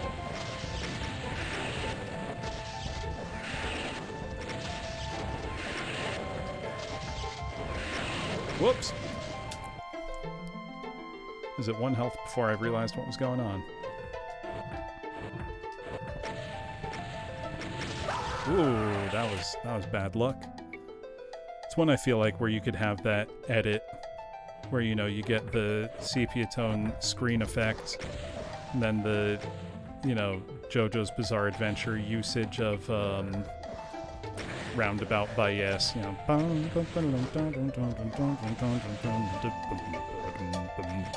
You know what I'm talking about?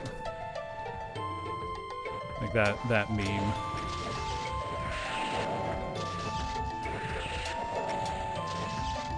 I recently watched, I think it was Decino was playing a map. Yeah, Roundabout. I should add Roundabout to my general karaoke playlist.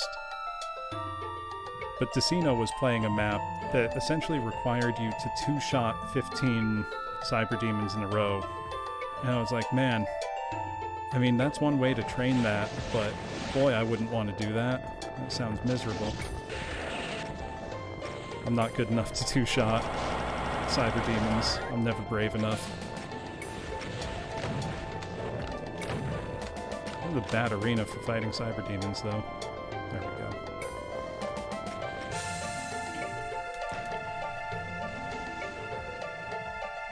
Yeah, I probably should play that map, Bread Bum Bum, just to, you know, force myself to actually acquire that skill. There's one enemy somewhere. There he is. Thank you. Alright. That is 100% kills, 100% secrets. That fight would have been a lot more unpleasant. Yes, with the power of saves and anime on my side, and my zero shame that I feel in cheesing a map. Oh, I'd need to hit all these switches. But something good have happened to me if I had actually paid attention and hit all these switches. The world may never know. Yeah, I have no shame, though, about using saves on a map I'm playing for the first time. You know, I'm not a speedrunner. I'm not even pretending that I'm particularly good at Doom. I'm okay at Doom. Exactly, the game is literally designed for it. And you know, I would say dying 32 times in this really isn't so bad. Ooh, is there an ending map?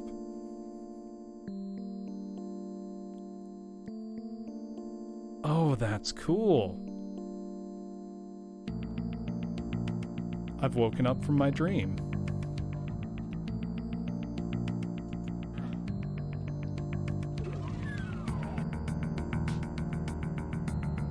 Oh, that's cute. Thanks for playing. Yep. A Dream from Alundra. Blue Star by Dark Wavu. Day of Mourning by Stew Boy. GZ Doom cute. Yeah. Playtesters Mary Rose, Guy74, and Blue Pineapple 72. Oh, and my bunny. Daisy. Daisy's fine. Nothing bad happened. The best timeline. Doom Guy woke up from his dream and nothing bad happened. And that's it. Thanks for playing. I don't think this map has an exit.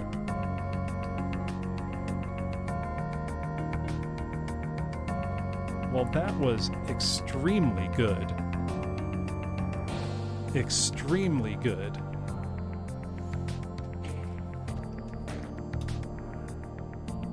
Wow.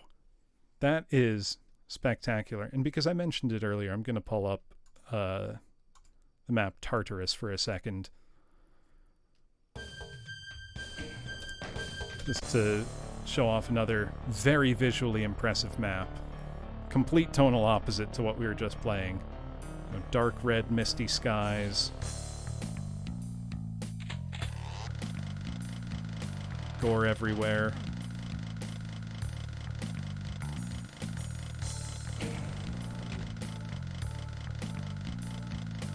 Yeah, you wanted to, we saw the blue castle, here's the red one. I mean, look at this, though.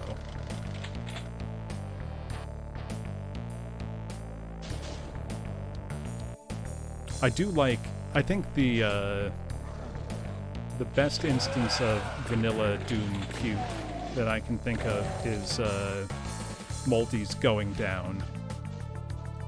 You know, everything in that. Because that's all vanilla textures. Going Down is also one of my favorite Megawads.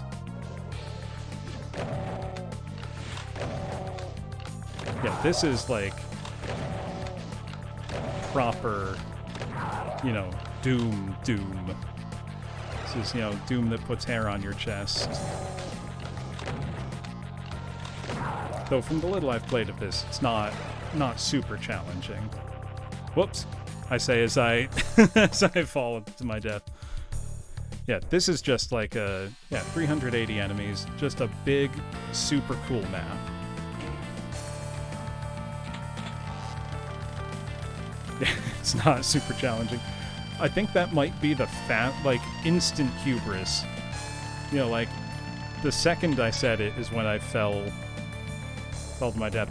Though I would argue that that's not an indication of it being challenging. That's an indication of me being a fathead. You know? That one's on me. There we go. When you have the super shotgun, there's nothing to fear. Except that drop, apparently. Oh, hello. You've decided... Oh. A lot of them came through the top. Whoops. Yep, helmet on too tight. I just wanted to show that quickly. What are some other things I downloaded recently to play? I just mentioned Technicolor. That was good. Speaking of GZ Doom, I did download Map Witch 2, the Map Witchening, very recently,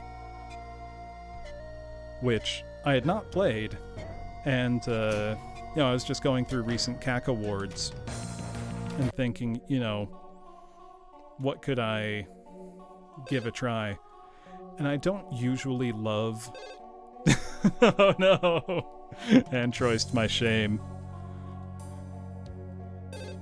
Eat the floppy. Yeah. Story, whatever. This is all so much more customized than I am used to in my Doom. You know, like, everything dehacked, replaced assets. You know, I'm not used to this.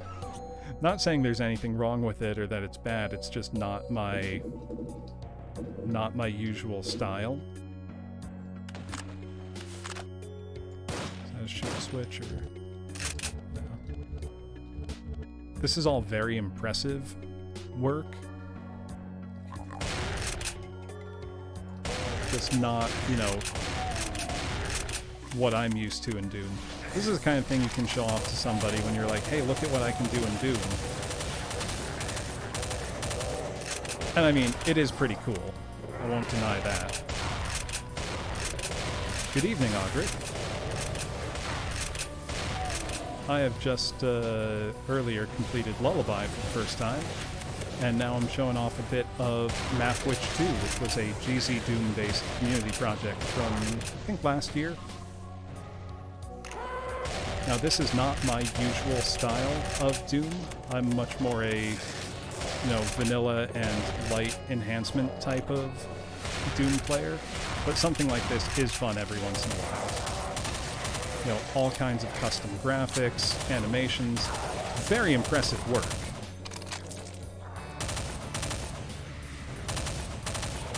The Mancubus is replaced with the Marauder, they call it. Behaves slightly differently. You've got multiple different types of Cacodemon. Some are poisonous, some shoot.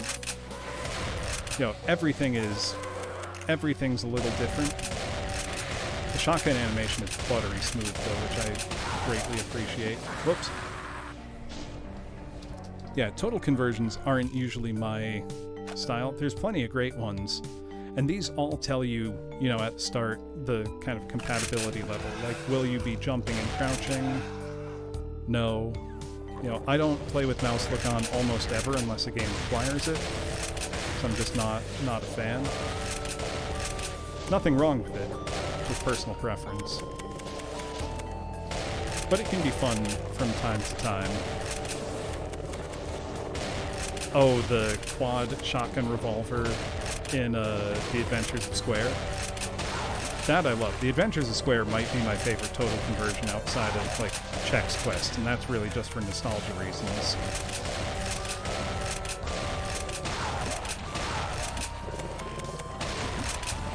There is something satisfying about shooting a pinky and watching chunks of it come off and land in the water, though. You know, and actually splash. This is, like, high satisfaction Doom.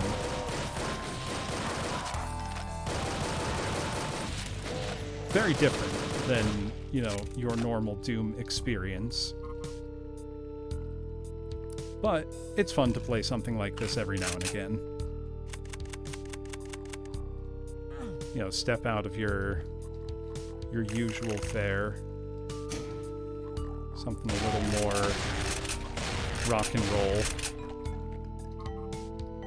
And it is still fun. I mean, it's Doom. Oh, see, ever since, you know, like, the 90s. I've been using the mouse to turn super fast, but I still use WASD to move around.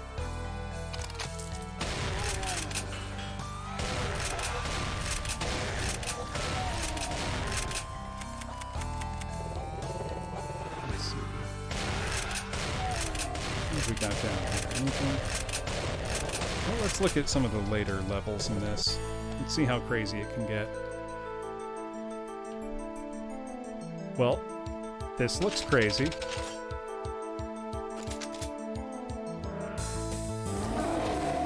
Let's go. I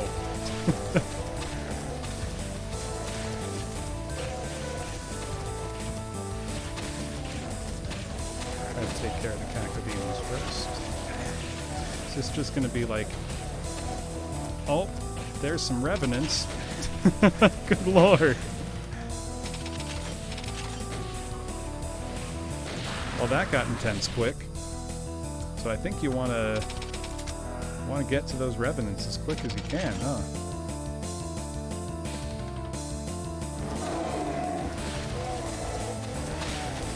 Got some room to maneuver.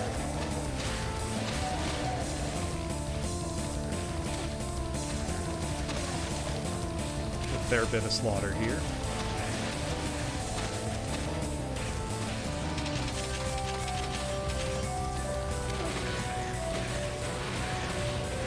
Better idea is probably I'm gonna wake up everything, try to get them in fighting.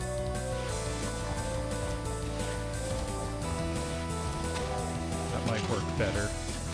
Then it'll turn the imps and revenants against each other. My hope, at least. Let them do some of my work for me.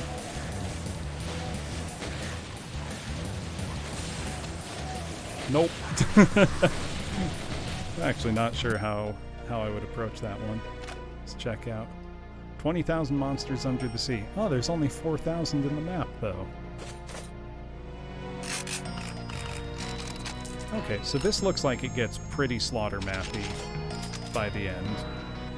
Loving the detail. Very impressive.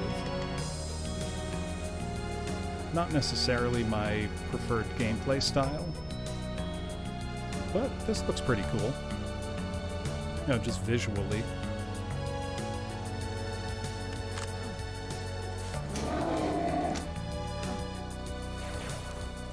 Oh yeah, I'm sure there's gonna be a very messy brawl coming. Yeah, here we go. Looks like we've got an Archvile palette swap. Oh, okay, that's a different kind of, Oh, yeah, Ogrith, there's insane stuff coming out. The one that I played earlier in the stream, I think just before you showed up, called Lullaby, is one of the most visually beautiful Doom mods I've ever seen. Okay, Cyber Demons, do your thing and fight with everything, please. Highly, highly recommend it. Kind of like a non-linear adventure map style. Not super high difficulty. You know, I think I died 32 times over an hour and a half of play. You know, with saves, obviously. Because I was just learning the map, playing it for the first time. Whoop! Got in the cackle crossfire there. Alright. I think, though, that I am going to call it a night here, class. Really, I just wanted to hop on and play Lullaby, since it was so... I was so impressed by the visuals there. So why don't we go find somebody to raid? Let's see, who is online right now? Ooh, I see my friend Atropa Everwood is still doing an art stream. For those of you who don't know, she does a lot of traditional art, like fashion drawing. Very, very cool, and she's full of interesting historical facts. So why don't we go raid? And to those of you who stopped by for the first time tonight, thank you very much. I greatly appreciate it. I think I might have missed a follow here or there, but I'll have a schedule out on Twitter tomorrow. Oh, thank you for the follow, Ogrith. Yeah, so look for a schedule tomorrow. As usual, I usually try to stream 3 or 4 times a week.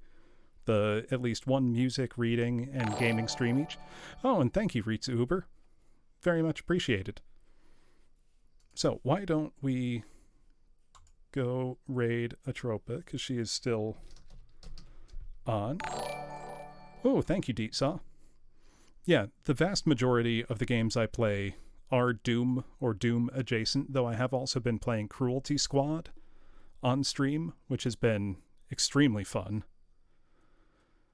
Very, very weird game. Highly recommended if you can stomach the art style. But let's go raid Atropa. Oh, and before I forget, I have a good raid message to use. Where are my emotes? There we go. So let's greet her with Raid and Tear, which is what I like to say when I've been playing Doom. All right, well, good night, class, and thank you for joining me for a relaxing lullaby. All right, so let's go raid Atropa. And do give her a follow, too. She does very cool streams. Yes, thank you, Super Upsetty. Yeah, my pleasure, Xavier.